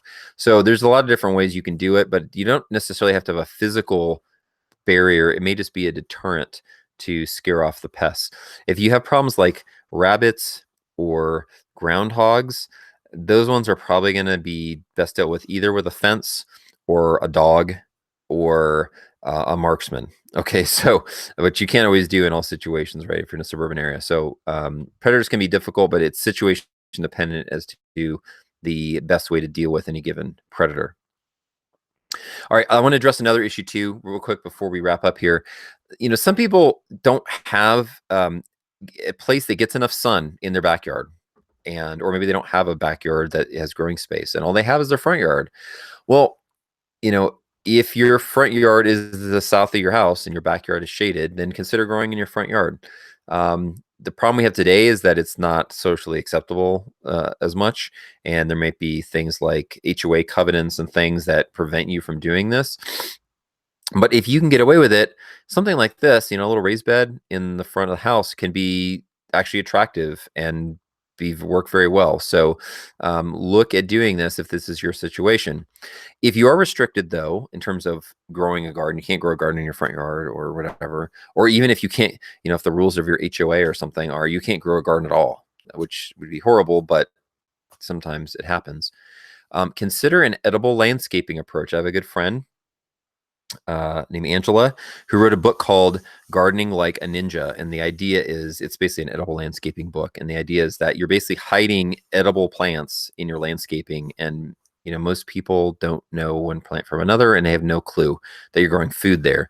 So you're kind of like stealthily sneaking in it. And here's a good example. In this picture, this is like a stone flower bed. It might be terraced, but it's kind of like there's a walking path and there's like a little raised bed. In this picture, in the front, you have nasturtium, which is an edible flower. You can eat both the leaves and the flowers. Next to that, in the light green, is sweet potato, which you can eat the leaves, like I mentioned before. You've got the red color is chard. Behind that looks like kale, maybe basil. Behind that, in front of that little obelisk thing, is actually burgundy okra. By the way, okra makes a wonderful structure plant for landscaping. It's kind of like a woody plant, and it has this kind of long branches with these, it produces a dappled shade, and the flowers are gorgeous. The flowers actually look like a hibiscus flower. So very beautiful. Even if you're not going to eat okra, I would recommend planting okra in your flower bed and working into your landscaping. But this is just an example. You plant herbs and all kinds of stuff. And if you do it well, you can even plant things like peppers and tomatoes and all kinds of stuff in a flower bed, so to speak, in a landscape that looks natural, and you can still grow food even if you've got these kind of ridiculous restrictions on you because of modern culture, looking down upon anyone who doesn't just have the perfectly manicured lawn that's doused with toxic chemicals on a constant basis. All right. Um, let's move on here to variables, things that you can control and things that you can look at doing one way or another. Some time-based variables are season extension, which we already mentioned, and successive plantings. And then space-based ones would be vertical gardening and something I call stacking, which I kind of differentiate from vertical gardening. I'll talk about that in a minute. So since I already talked about season extension, I'm going to move on here to successive plantings. The idea here is don't just plant once. Keep planting throughout the season. One of the biggest ways that people don't optimize their growing is because they get excited in the spring, they plant all their stuff, and even if they fill the whole garden, a lot of times the spacing on the plants doesn't actually fill in all the space. And then the other thing is like once they start harvesting stuff, if they're pulling out root crops like beets or radishes, they're pulling out stuff and then there's nothing going back in. So that space just lays unused after that. So don't just plant once. Optimize your space available by planting again after you're harvesting the first crop in a given space. This may also, and I'll talk about it a little later, there's ways you can do this with timing so that you're actually harvesting one crop and then another crop that was planted too close to allow them to both grow to maturity. Once you remove the first crop, then the second one can grow to maturity without being obstructed. So effective use of transplanting can really maximize your production. And what I mean by this is instead of harvesting your beets and then planting some other seeds in that spot, start a month earlier or however soon is appropriate and plant some seeds in trays indoors or in a cold frame or whatever. They may not need to have a cold frame because it may not be frost danger, but start some stuff in trays. And then when you harvest those beets in the example that I'm using here, instead of planting seeds in that spot, you transplant plants into that spot. So you just jump started the production by a few weeks to a month or two, depending upon how long they were growing for.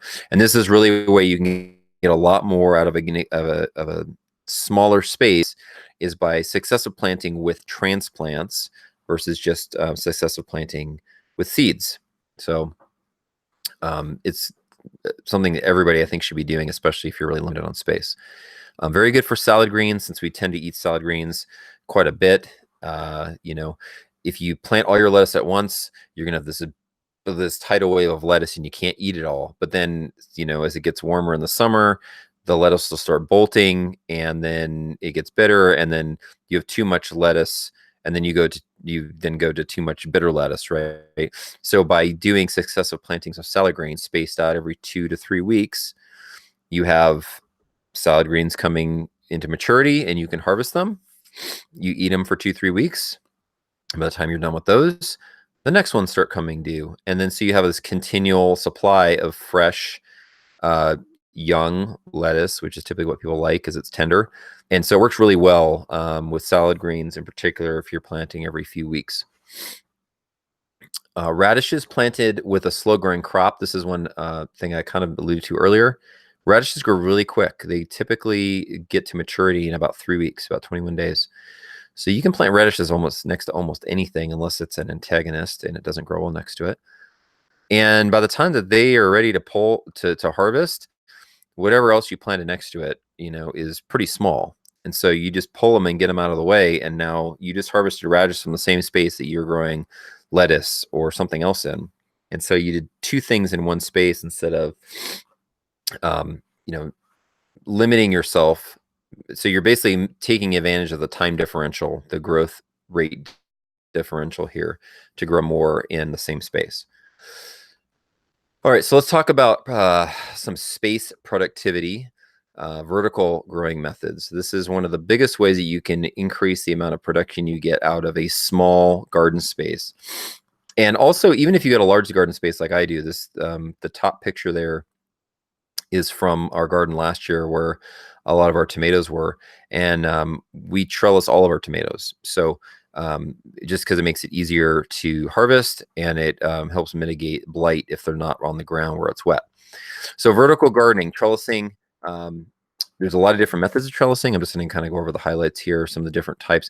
My favorite is fences or rigid grids like cow panels. This is a picture garden of cucumbers growing on a cow panel or a cattle panel. And the thing I really like about these is that while they're more expensive startup costs, it's about 20 bucks for a cattle panel. And we typically will use 3 T-posts, one on each end and one in the middle, and then we use nylon zip ties to attach them to it. These cattle panels will last for decades, and so it's a long-term investment. The biggest benefit of them is that they're easy to put up and they're very easy to clean off. So at the end of the growing season, when these cucumbers are done, you're gonna have a bunch of cucumber vines all wrapped around these things. And it's way easier to pull those cucumber vines off of this rigid grid than it is off of some of the other things that I'll be telling you about here in a little bit later that are not rigid. So I definitely prefer this method of all of the types of trellising if I have the ability to do it. Another method is using twine or strings. Here's an example of, actually, I thought I planted a bunch of bush beans, but some of them either were pole beans or they had a climbing tendency, and so they started growing out, the vines. And I was like, oh, well, I don't have a trellis planned here. All I did was I threw a couple 2x2 stakes in, put a piece of wood across the top, and then tied some twine on there, and then used some sticks to kind of anchor them in the ground. And now there's, a string trellis for the pole beans to climb up. So that's it can be a very simple, very cheap method that you can use scrap materials for. Netting is another one. This can be really good for peas or beans. I was talking earlier about the benefit that the cattle panels have over this is the cleanup phase. It's when you have cucumber vines or tomato vines on this netting, like a nylon netting, it can be a real nightmare to get off. And then the other problem is storing it. It's very difficult to roll up or fold up this stuff without getting it tangled. And that's the other thing that I always really hated about when I use this method, is not just the extra cleanup we had to do and how difficult it was, but storing it can be really difficult. As opposed to a cattle panel is rigid and easy to move around if you're going to take it down over between growing seasons. There's also cages. Tomato cages are really common. A lot of people are familiar with them. You can use them for peppers as well. I don't know if you can see it, but in this example, there's a tomato plant in the middle, and they have like basically a string running from one side of the cage wrapped around the stem and then to the other side of the cage, and that basically is supporting the plant without the plant actually even having to rest on the side of the cage. So that's one way you can use cages. The last method I want to mention is using plants as a trellis, and this goes to what I was talking about with stacking. Some people have heard of the Three Sisters method, which was a method of interplanting taught by the Native Americans to the Pilgrims in Plymouth Plantation in New England, at least by legend. And the corn in the Three Sisters method, the Three Sisters being corn, pole beans, and winter squash. The corn is the trellis for the pole beans. So in this case, you don't have to have a separate trellis for the pole beans, because the pole beans are planted at the base of the corn, and the pole bean tendrils basically climb up the corn stalk and use it as a trellis. This can be a little tricky because the corn has to be more mature than the beans. If your corn doesn't get very tall, or the beans get too aggressive, they can actually grow up on and like bend the plant over. I've had that happen once. So you have to time it right. Typically, you have to wait to plant the beans so after the corn's established.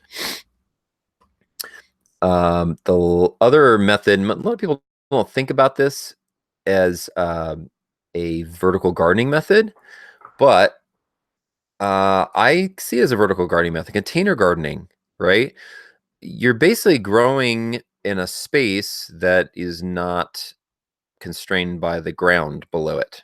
Okay, so uh, if you have a patio, you don't have dirt there. If you put containers with dirt in them, you just put a garden on top of an area and otherwise wouldn't be able to grow in. So I kind of group it in this area, but container gardening can be great. It's especially good for herbs, stuff that you use in small quantities on a frequent basis. It's great to have some pots of herbs on your patio or something like that, where you can go and snip off some real quick for cooking.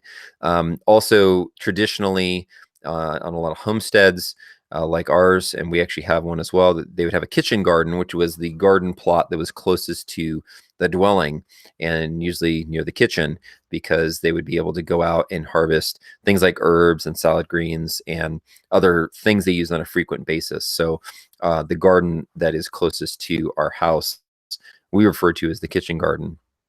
So that's where that term comes from. And then some containers, they don't necessarily have to be like pots, right? You can have hanging containers or planter boxes like this.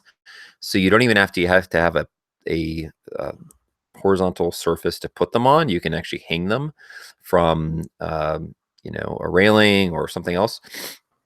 And even something as simple as a wall you can grow on. In this case, they're using gutters filled with soil and they're growing greens on the side of a house, which is a really inventive method of increasing planting space when they may otherwise be limited on it. So it pays to be creative here, right? That you can do a lot even if you don't have an ideal growing space. And in this example here with the gutters would be great if this was the south facing wall of the house, but maybe there was only like a 2-foot strip of grass here and then a sidewalk or something. And so maybe they couldn't, for whatever reason, put in a growing bed there, although I think it would be great to do a growing bed there as well. This is a great way that you can grow smaller plants like lettuce and stuff, and you don't even have to have a flower bed. You don't even have to have a patio or something to put pots on. You're just attaching the thing to the wall and then growing out of that. All right, stacking is the last thing I want to talk about. I mentioned that Three Sisters method is the best known example of this, and this is my term. I don't know if other people use this term, but there's a stacking method known, or stacking method you can use based on timing. And I kind of mentioned earlier with radishes, but another example would be carrots and lettuce. So if you plant carrots and lettuce at the same time, the carrots take quite a while to get established. The lettuce grows quite a bit quicker. And you might have normal spacing with carrots as like 6 inches apart, right? Because by the time they're mature, the foliage spreads out and you don't want the foliage competing with each other. So that's why they give you that 6-inch row spacing between rows of carrots. Well, you can do that 6-inch spacing with carrots, but right in the middle of it, 3 inches away, you can plant some lettuce. And the lettuce will grow more quickly and quite a bit faster than the carrots. And by the time that it gets to the point where you can harvest some young lettuce leaves, you can basically just pull those out, and then the carrots are more established at that point, and then they fill in the gap between them. So it's basically a way of using space more efficiently based on timing and the differential growth rates of different plants. You can also do it based on height. I almost always grow basil at the base of my tomatoes, and since I trellis my tomatoes up on cattle panels typically, and I also trim the lower 1 to 2 feet of the foliage off the tomatoes so that there's good airflow, and that's a mitigation measure to try to reduce the chance of blight getting on my plants, because typically it goes from the bottom where it's moist on the ground and goes up. Since I have more room, I don't have that foliage on the bottom of the plants, I have room for basil. So I plant basil or onions at the base of my tomatoes because those are companion plants to tomatoes. I also will often plant shade-tolerant plants under okra, and because okra produces a dappled shade. And here's an example of, I often do this. I grow summer squash underneath my okra. I plant the okra first, and then once the okra is several inches tall, like 3 to 6 inches tall, typically, I'll plant the summer squash. And by the time that the summer squash grows up, the okra is growing above it. And because the okra has, only has foliage, the leaves are only at the very ends of the branches. It's kind of away from the central stalk of the plant. It produces kind of like a light shade. And I found that there's not a significant reduction in the growth rate or the fruit production on summer squash. And it's worked really well for us where we can grow 2 crops in the same space. And I've even added to this. This is actually my 3 sisters method. I do pole beans at the base of okra because okra is actually a much better trellis than corn is because of its structure. It has this central stalk with these branches, and there's not a bunch of foliage in the way like on corn where you have leaves coming right off the stalk.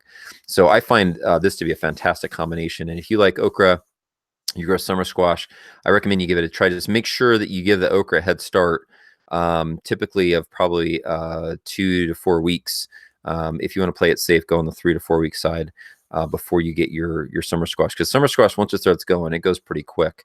And you don't want the summer squash to outgrow the okra because then the okra doesn't grow because it likes heat and sun. So you need to get the okra out in front of the squash. All right. We're almost done here. Production and output.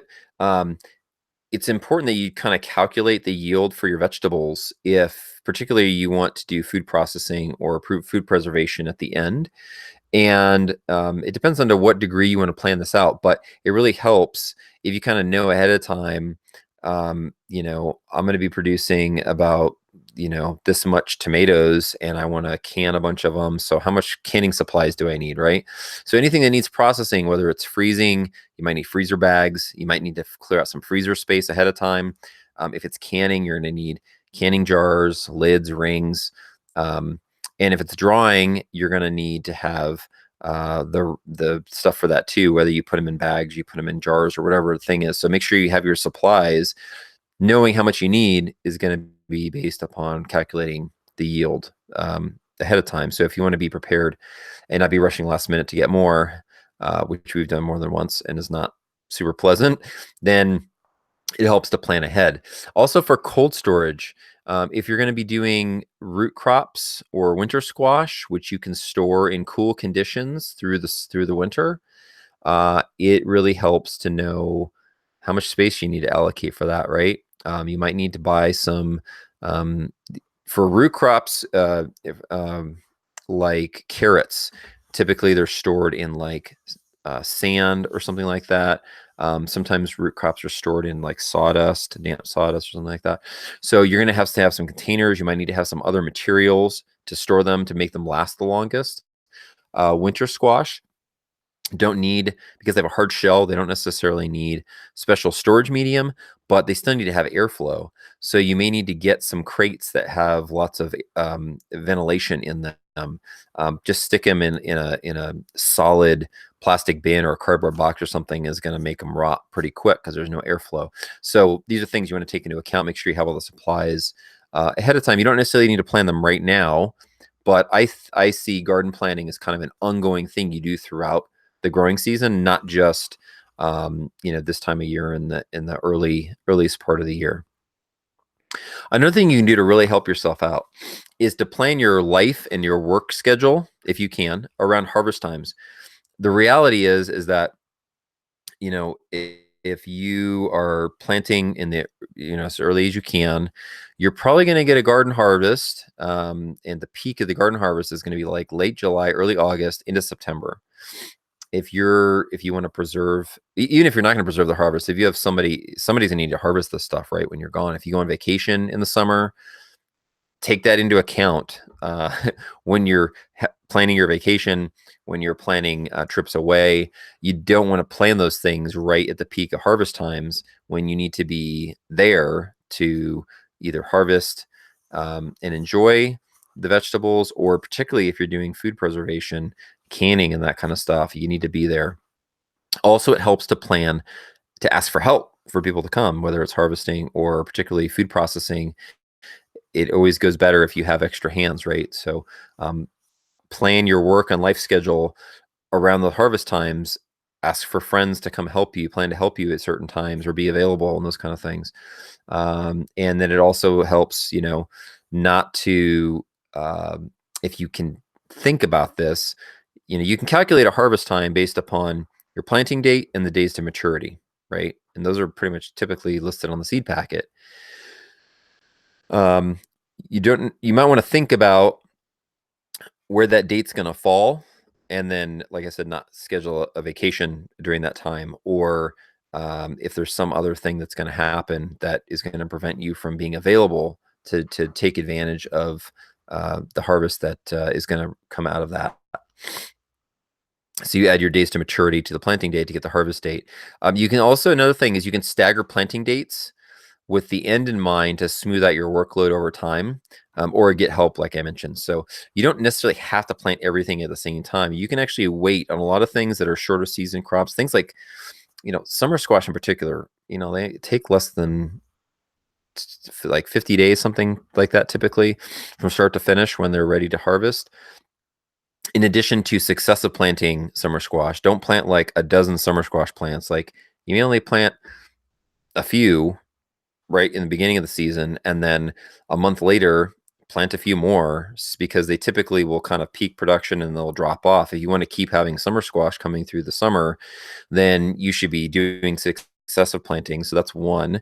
And then the other thing would be, if you're doing something where you have to process it. So, summer squash is an example, tomatoes, that kind of stuff that doesn't store a long time. You might want to stagger your planting dates so that you don't have, if you're doing a lot of tomatoes, you don't want to necessarily have all your tomatoes and all your cucumbers and like all the stuff that you're canning or pickling. You don't want all of it to come in at the same time, because unless you really just want to take vacation and do canning, right? Think about the planting dates and when the harvest date's going to be. You can adjust those planting dates to smooth out the harvest dates and make the harvest not as crunch time in certain periods. Okay. A lot of people don't think about this ahead of time, but it can be a good way to help reduce the amount of workload. And we don't want our gardening to, we don't want the blessing of the harvest to become a drudgery because we can't take it, we can't handle it. And planning ahead can help us do that. Lastly, you want to have some good harvesting equipment and methods. Okay, I'm going to just talk about a couple here. So here's a picture from when our tomatoes were kind of in peak production in last summer. It's a picture of our log home in the background and our beautiful valley we live in. There was kind of a threatening a thunderstorm. It was a great, really kind of a neat day. I love this picture. But the thing that this picture represents is that when you have your garden's really producing and you have a big harvest to go out and bring in, it is always best if you can get friends to help you. And in this case, it's just our family. We have a lot of kids, but like all of us got together and we all went out there and we were all harvesting together. And we got it done in less than an hour. And we harvested something like, I don't know, a couple 100 pounds of tomatoes. Now, you're probably not going to grow that many tomatoes, right? But the point is that if get your kids involved if you can. If the load is going to be pretty heavy, invite some friends over. Have a get together and do it together, because there's nothing worse than trying to do it yourself and it taking 4 hours to do, versus you get a few friends and you cut that down by however many friends are there helping, and you get it done more quickly. The whole thing is more enjoyable because you get to have conversation and all that kind of stuff. So the first and most important thing about harvesting technique is bring friends with you, bring family, and make it a community type of event. Very, very important. Another thing is there's some things that make harvesting a lot easier. And the biggest problem most people have when they're harvesting is they don't have enough hands. And so how many times have you been out of the garden and you end up using your shirt and you're sticking it full of beans and peppers or whatever, right? Well, there's this really cool apron that we found. It's a gardening apron. It basically has a pouch built into it, and you can gather stuff and put it in there. And then if you can even use it for weeding or yard cleanup. And that's what this second picture is showing. It looks like she's cutting some foliage back or whatever, putting it in the pouch, and then dumping it out the bottom. So a good gardening apron like this can be really handy. The other thing is there's pockets for tools and that kind of stuff. So having things on your body you don't have to use your hands to hold can be a huge difference. And this is both good for when you need to go out. It's particularly good when you need to go out and harvest kind of a variety of things for dinner. So maybe some herbs, some lettuce, peppers, and tomato or whatever. It's kind of sized right to gather enough for a meal or for the day, and it can be really handy in that regard. The other thing is containers. So if you are harvesting a lot, in this case, I think this is the part of the result of that earlier picture of the tomato harvest. You'll notice here we've got these smaller Tupperware containers for the cherry tomatoes, and then the larger tomatoes are in these crates that have holes in them. You typically want to have, if I had smaller containers with ventilation, that would be preferable over not having ventilation. But ventilation is really important, especially if you're going to preserve the fruit, but you can't get to it right away. And in this case, the tomatoes here took us several days to get through because it was a really big harvest, and we were making salsa and tomato sauce and pizza sauce and whatever. Like my wife is just cooking nonstop, and it's great. But the point is like have the right equipment ahead of time. So getting some good crates that have these holes. These are basically like produce crates, and we actually got these for $1 a piece from like a local grocer. He was like I think it was like a Spanish grocery or like a Mexican grocery store, and they had a lot of fresh fruits and vegetables and stuff. And he put them on Facebook Marketplace. These crates were available, and they're not the super sturdy ones, but they worked really well for harvesting vegetables like this. And they even they stack, so you can put a bunch of them on top of each other. So no matter what you use, just make sure you have some good containers to put stuff in that allow you to keep things from getting crushed. And you want to have airflow is the thing. Lack of airflow will lead to rot and mold and other issues that you don't want to have. Okay. Last point here before we go to the Q&A is the preserving the harvest part. The big thing here is the principle is grow what you eat and what you preserve, and then eat what you grow and preserve what you grow. So the basic methods of preservation, the simplest probably is drying, right? You can use an electric dryer. Typically, it's using heat and air movement to dry foods. Freezing is probably the easiest, but in some ways the most costly because you have to pay for electricity to keep the freezer going, to keep it frozen. But freezing is the best method in terms of nutrient preservation. We always freeze things like blueberries and strawberries and stuff, and then they're easy to use for smoothies and other, pancakes or whatever. We make blueberry pancakes a lot. So freezing is good, but you need to have freezer space, obviously, to make that work. Canning is one of the best ways because after you preserve it, it takes energy to preserve it for the heat to bring the either the water bath canner or the pressure canner to the right temperature for the amount of time is needed. But once it gets canned and it's sealed, it doesn't require refrigeration. Right. And typically it's in a form that you can use easily. Whereas if you dry something, you have to rehydrate it, and that can take time. Canning, you can actually pre-make meals. You can actually can soups and things. My wife makes spaghetti sauce. So when we have spaghetti, we literally just go grab a jar of spaghetti sauce that she made in the summer and dump it in the pot and heat it up, and maybe add some meat to it, and we're good to go for spaghetti. So canning is kind of the one that makes it easiest to use, and it's one of the reasons why a lot of people do that. Though there is some loss in nutrient quality in the nutrients available from the heating process, both from canning and from drying, which is why, as I mentioned, freezing is the most the best for nutrient preservation. Cold storage for root crops like beets and turnips and carrots.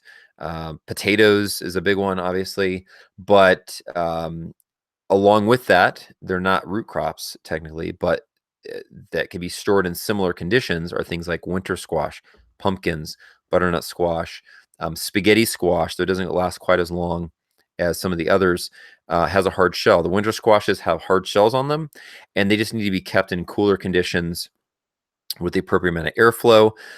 We've actually got, we actually need to use more, but we got spaghetti squash, butternut squash, a bunch of different types of pumpkins, all from last fall that we're still eating that are in our root cellar.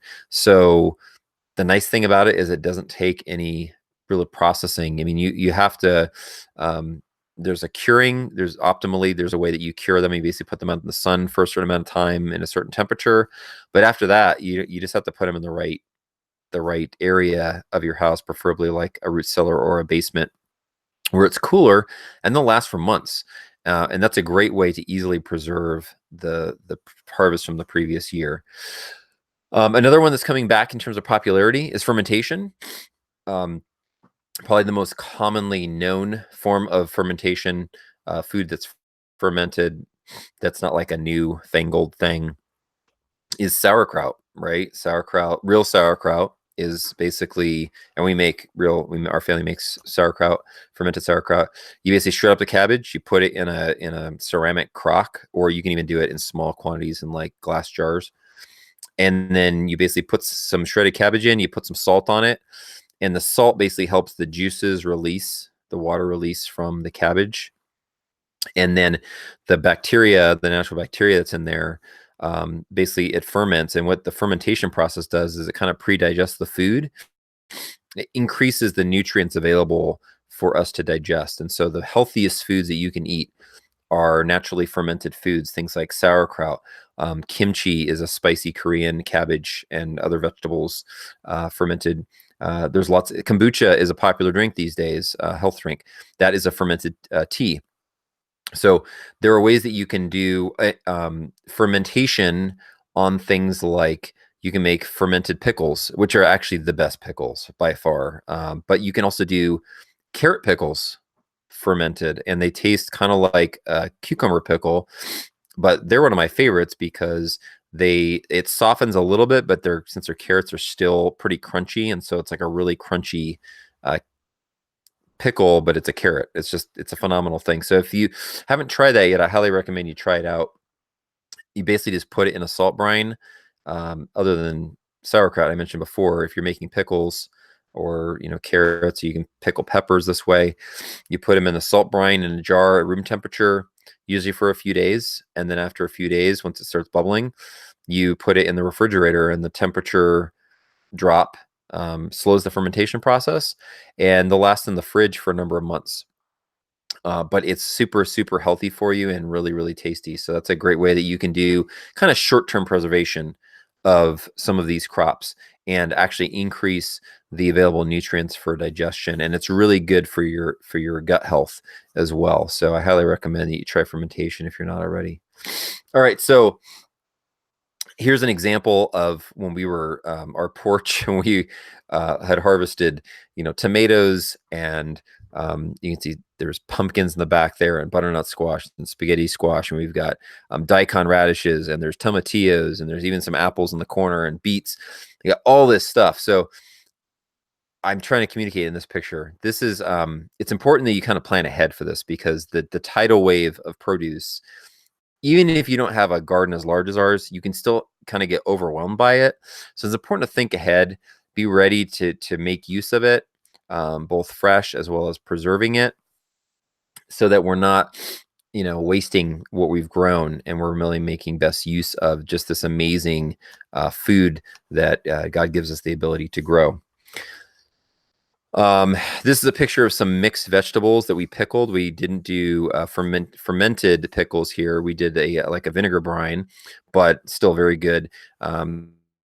Just, pickles aren't just cucumbers and dill and garlic and mustard seed. There's other ways that you can pickle vegetables that are very tasty. And the last thing here, I want to show you just cold storage. This is our root cellar. We've got onions and potatoes, and they're in these, you notice these trays that stack, but they have these slots in them for ventilation.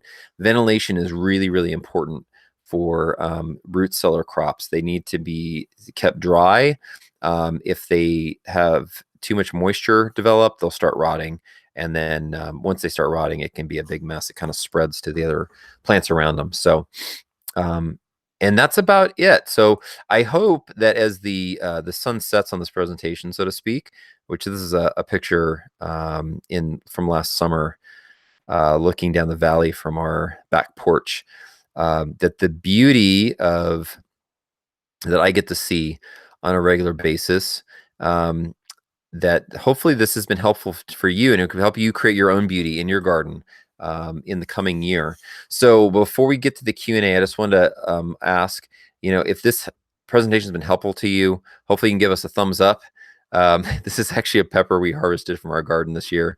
I love it. we would love to get your feedback. So let us know in the chat, or if you want to reply to an email and let us know, give us some feedback. We'd love to have that. If you'd be willing to let us post that on our website, so that people know that the training's helpful to others and gives them some interest in watching it as well. We want to help as many people as possible. So I mentioned something I wanted to tell you at the end. So now's the time for the surprise, as my daughter Norabelle here is expressing. So what about the seeds, right? So we have a heirloom seed company. Our motto is heirloom seeds from our family to yours. This really grew out of our love for seeds and gardening, and we want to share this with you. So our kids are all involved, not just in gardening, but in packing the seeds and in fulfilling orders and that kind of stuff. The kids will write on the orders that they fulfill, so you'll get little handwritten notes from the kids. We want to just share our love for growing food with you. And the reason I do this training, and one of the reasons that I put a lot of effort into trying to share my knowledge and the things that I've learned, is a lot of people, they get started gardening and then they get frustrated by weeds or pests or whatever, and it's hard for them to push through, right? So I want to try to help people grow more food and overcome those obstacles. So um, the one of the ways that we do that is through training. And we if there's questions you have, we'd love to help answer those. If there is challenges you have, we'd love to hear about them so we can help you with them. What I'm going to do here is share with you a special offer that we have for you. There's two things. I realize a lot of people may not be ready. A lot of people are ready to buy seeds and start them. So what we've got is just today we started a new sale, and it's our end of winter seed sale. I don't know if you know this, but winter is ending next week officially. The first day of spring is in the middle of the week. So if you would like to shop with us, we want to give you 20% off your order, $20 or more. Just use the code end of winter 2019 at checkout, and you can get that discount. And then also, I'm going to mention, it's not a slide for it, but down below the video, there's a banner that has a garden giveaway. We're doing a giveaway of a $50 gift certificate. So if you didn't already see that, make sure you click down there and enter the contest. You can earn additional entries by sharing it with your friends. If you're not ready to order your seeds yet, or maybe you already have some seeds and you want to order later, one way that we want to still give you a discount while you're here for the training and give you a special offer you can take advantage of. We have these seed store credits. You can get gift certificates for friends and stuff, but if you want to buy just some for yourself, we have these discounted right now. So you can get a $25 bucks, $50 one for 40, 75 for 55, or 100 for 65. So if you want to basically buy a store credit to use later, you can get those right now at a discount, and at the bottom of the page it actually has the links to those. We're going to have these on sale here for the rest of the week, and so if you want to take advantage of that, just click below there, and you can also navigate to the store credit on our website in the shop by category. There's a store credit one there. I mentioned earlier, the final thing I'll say before I get into Q&A, that I have a calculator that I made to help you calculate your planting dates, and that's called the Garden Planning Calculator. You can go to it by near the bottom of the page. There's actually a link that goes there, but you can also just type it in, seedsforgenerations.com/GPC. It's also in the navigation on our website. If you go to the resources tab, you can go to the garden planning calculator right there. Basically, you go there, you stick in your email, and then once you go to the calculator tool page, you put in your last spring frost date, and then all the other dates are instantly calculated for you. And so you know exactly when you need to plant them, both inside as well as when you need to plant them in the ground outside. Okay, so we're going to ask questions now. I do have some questions already in the queue, but if you have any that you haven't asked yet, please do those now, and I'll get to them in turn. Let's see here. Lida, I'll get to Lida in a second. Actually, I have Gypsy is the name. I think this might be a pseudonym, but she says, I'm so excited. My landlord has a big garden area and told me I can use part of it this year. Now, if the weather will cooperate, I live in an RV and starting plants is a huge challenge. No money for equipment. Okay, so basically, I assume there's an implied question here. How do I get started with planting seeds? So, um, that is a challenge if you're literally like an RV, like a Winnebago, or you got a fifth wheel or a trailer that you're living in, because you don't have a lot of big windows, right? It depends on where you're at. I would say that in that case, since you don't have a lot of indoor space that's climate controlled, probably the best thing you can do is to basically build. Um, it depends on where you're at. If and when your frost date is and how low the temperatures are. If you're only going to have some very mild frost between now and when your last frost is, you might just honestly want to plant in the ground and use a low row cover um, and this would be for cool weather crops. Things you can already get stuff on the ground, even in places that are further north or cooler, that are frost tolerant. Things like brassicas, typically, like kale, collards, that kind of stuff. Oh, she says she's in Pacific Northwest, Washington State. Yeah, your weather has been crazy, a lot of snow and stuff. So if that's the case, you can still do a low tunnel. The challenge is if you get snow, I don't know if you're where you're going to get snow, make sure when it snows that you brush it off, scoop it off, whatever, because the little, it'll want to collapse the tunnel. The other thing I'd recommend, if not a low tunnel, make a cold frame. You can make a pretty simple one. It doesn't have to, you don't have to have big like 2x10 lumber with solid sides. You can actually build a frame with some small lumber, like 2x2s or something like that. Make a frame. Typically, you want the lid to be angled towards the south.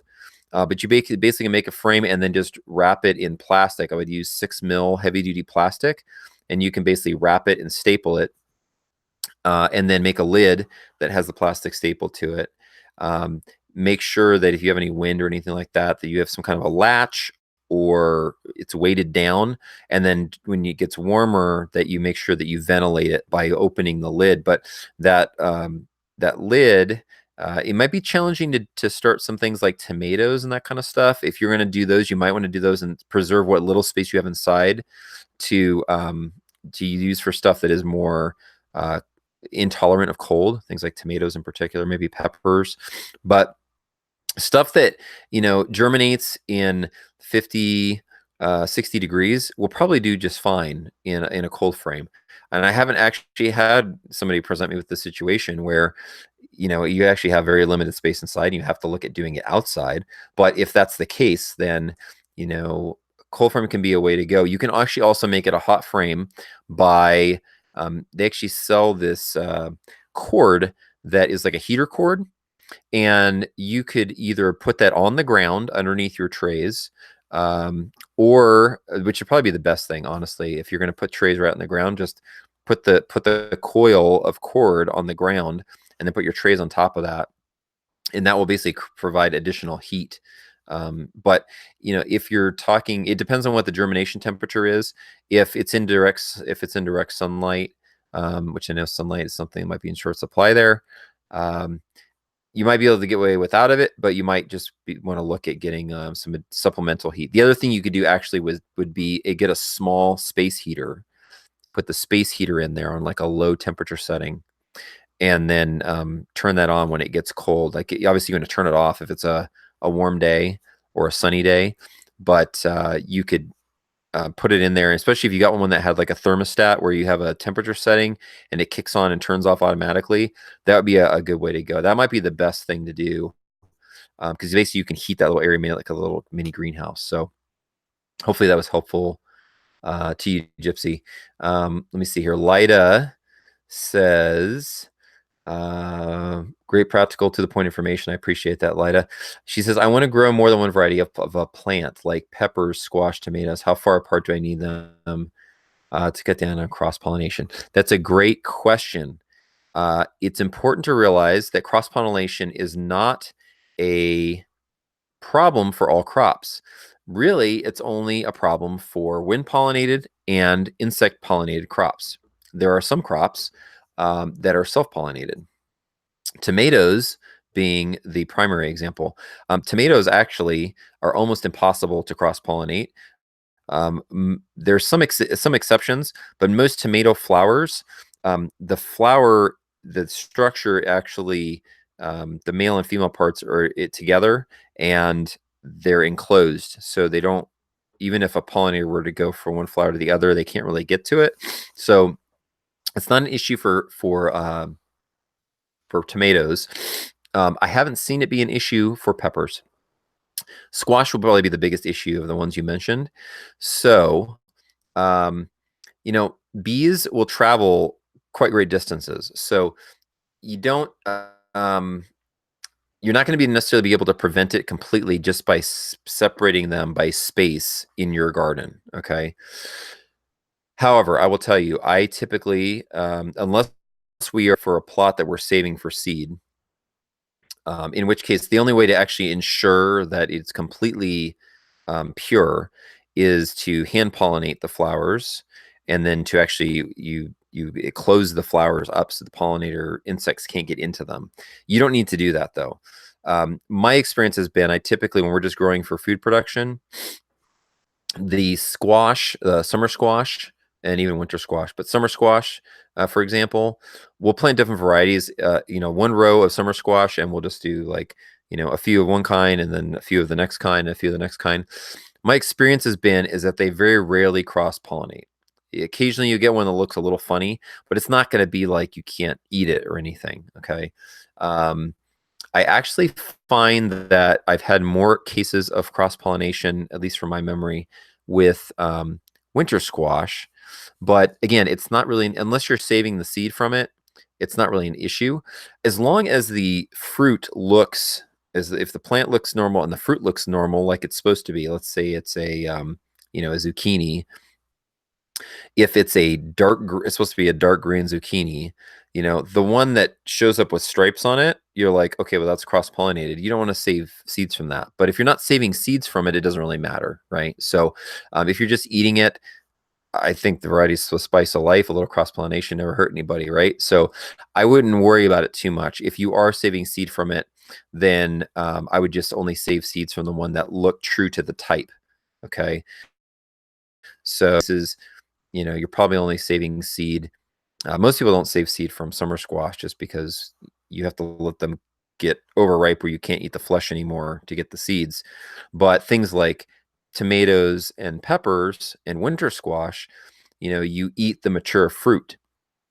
And so you can get both the fruit or the flesh, like in tomatoes, and then you can also take the seeds out and ferment those and dry them out, rinse them and dry them out for saving. So the big test, I think, is if you're going to save seeds, which you didn't say. I'm just mentioning this as a matter of fact. If it's true to type, then it's probably going to be good. The issue comes in when you're having, if you're doing them for sale and that kind of thing, then certain crops need to take certain measures. But if it's just for food production, I wouldn't really worry about it in terms of how far apart you need to plant them. Okay, hopefully that answered your question, Lida. If you have any follow-ups, let me know. Patricia, thanks for coming. She says, thank you for the presentation. I really enjoyed it. I appreciate that. Can you ship to Canada? Yes. She said, I'm never quite sure what the rules are going across the border. I know dirt is a no-go, but not sure about seeds. So yes, we do ship to Canada. In fact, because we have the most connections with our Canadian neighbors, Canada is the first country we ship to. We do ship to some other countries, but you are right. There are different agricultural requirements for every nation. So if somebody's listening that's in some other country besides Canada, and when you go for the shipping and it doesn't show your country as one of the options, it's not that we won't ship to you, but because we're a very small operation, and it takes research to figure out what the agricultural requirements are and how we comply with those. Our policy is that when we get those requests, we ask for the person that is wherever that is, and typically it's going to be like, we never shipped to that country before because nobody's asked us. If you're in another country, if you can research the agricultural requirements and send that information to us, so then we know, we make sure. In most cases, the responsibility is on the recipient, right? So it's not so much that we need to make sure that we're following the law, it's that you need to make sure you're following the law. And if it's restricted, you don't want to order it and then have it customs basically clamp the shipment down and you can't get it, or they charge you a fee or something like that. So it's really to protect you, the customer. But Canada is no problem. We do it all the time. We're happy to ship seeds to you. And the first class international shipping is not that expensive. It's relatively reasonable. I'm sure you're used to whatever that is because you probably buy stuff from the U.S. on a regular basis. So hopefully that answers your question. If you have any others, let me know. In Canada, you got your own challenges with your northern latitude. So if you have any other questions, folks, let me know. Okay, I've got those ones answered. Let me go. Tracy asks, let's see here. Looks like Tracy had a technical issue for a while, but it looks like it resolved itself. She said, does your family follow organic gardening practices? I asked because of the seed sales. Yes, we do. We only grow organically. We are not a certified organic farm or anything. I actually am opposed to government organic certification in the U.S. The USDA basically took the organic label, co-opted it, or took control of it, and then the big corporate agribusiness companies have co-opted the label and basically made the standards almost useless.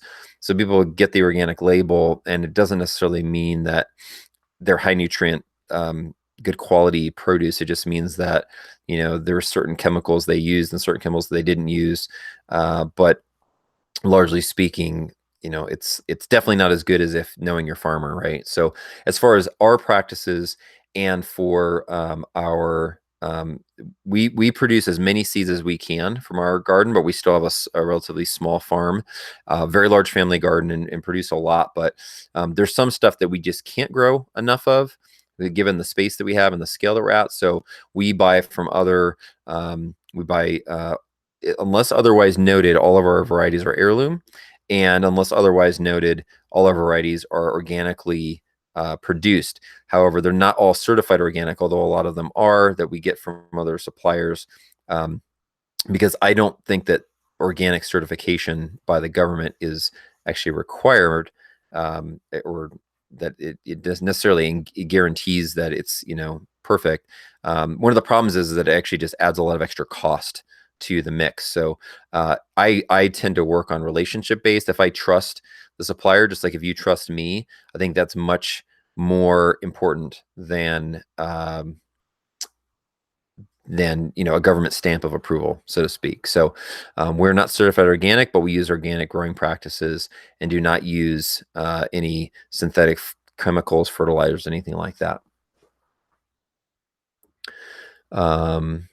Tracy, I see you typing. You're saying you heard me say my name, and the video made a metallic sound.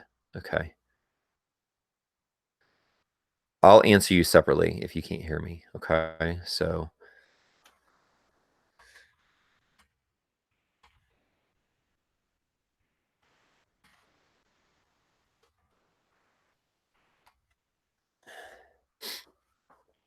Okay, so let's see what the next question is. Thanks for the questions, folks. These are all really good. Boy, there's a whole bunch over here. Older ones. Okay, here we go.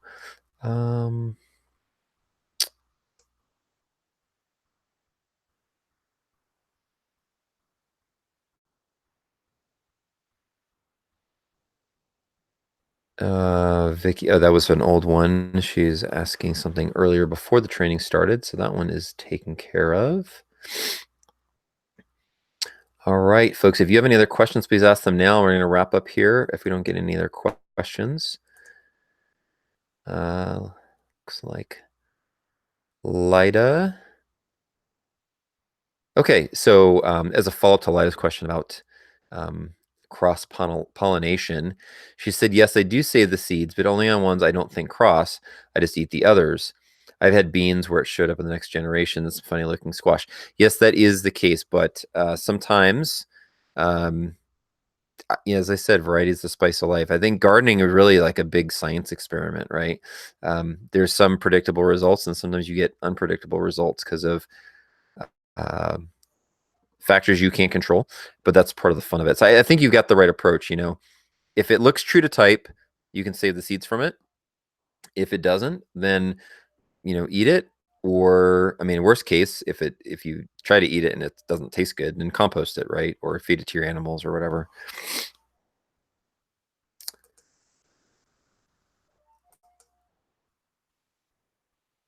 All right, I've got another one coming in here from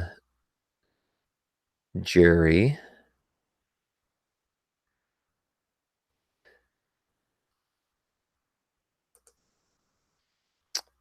And he says,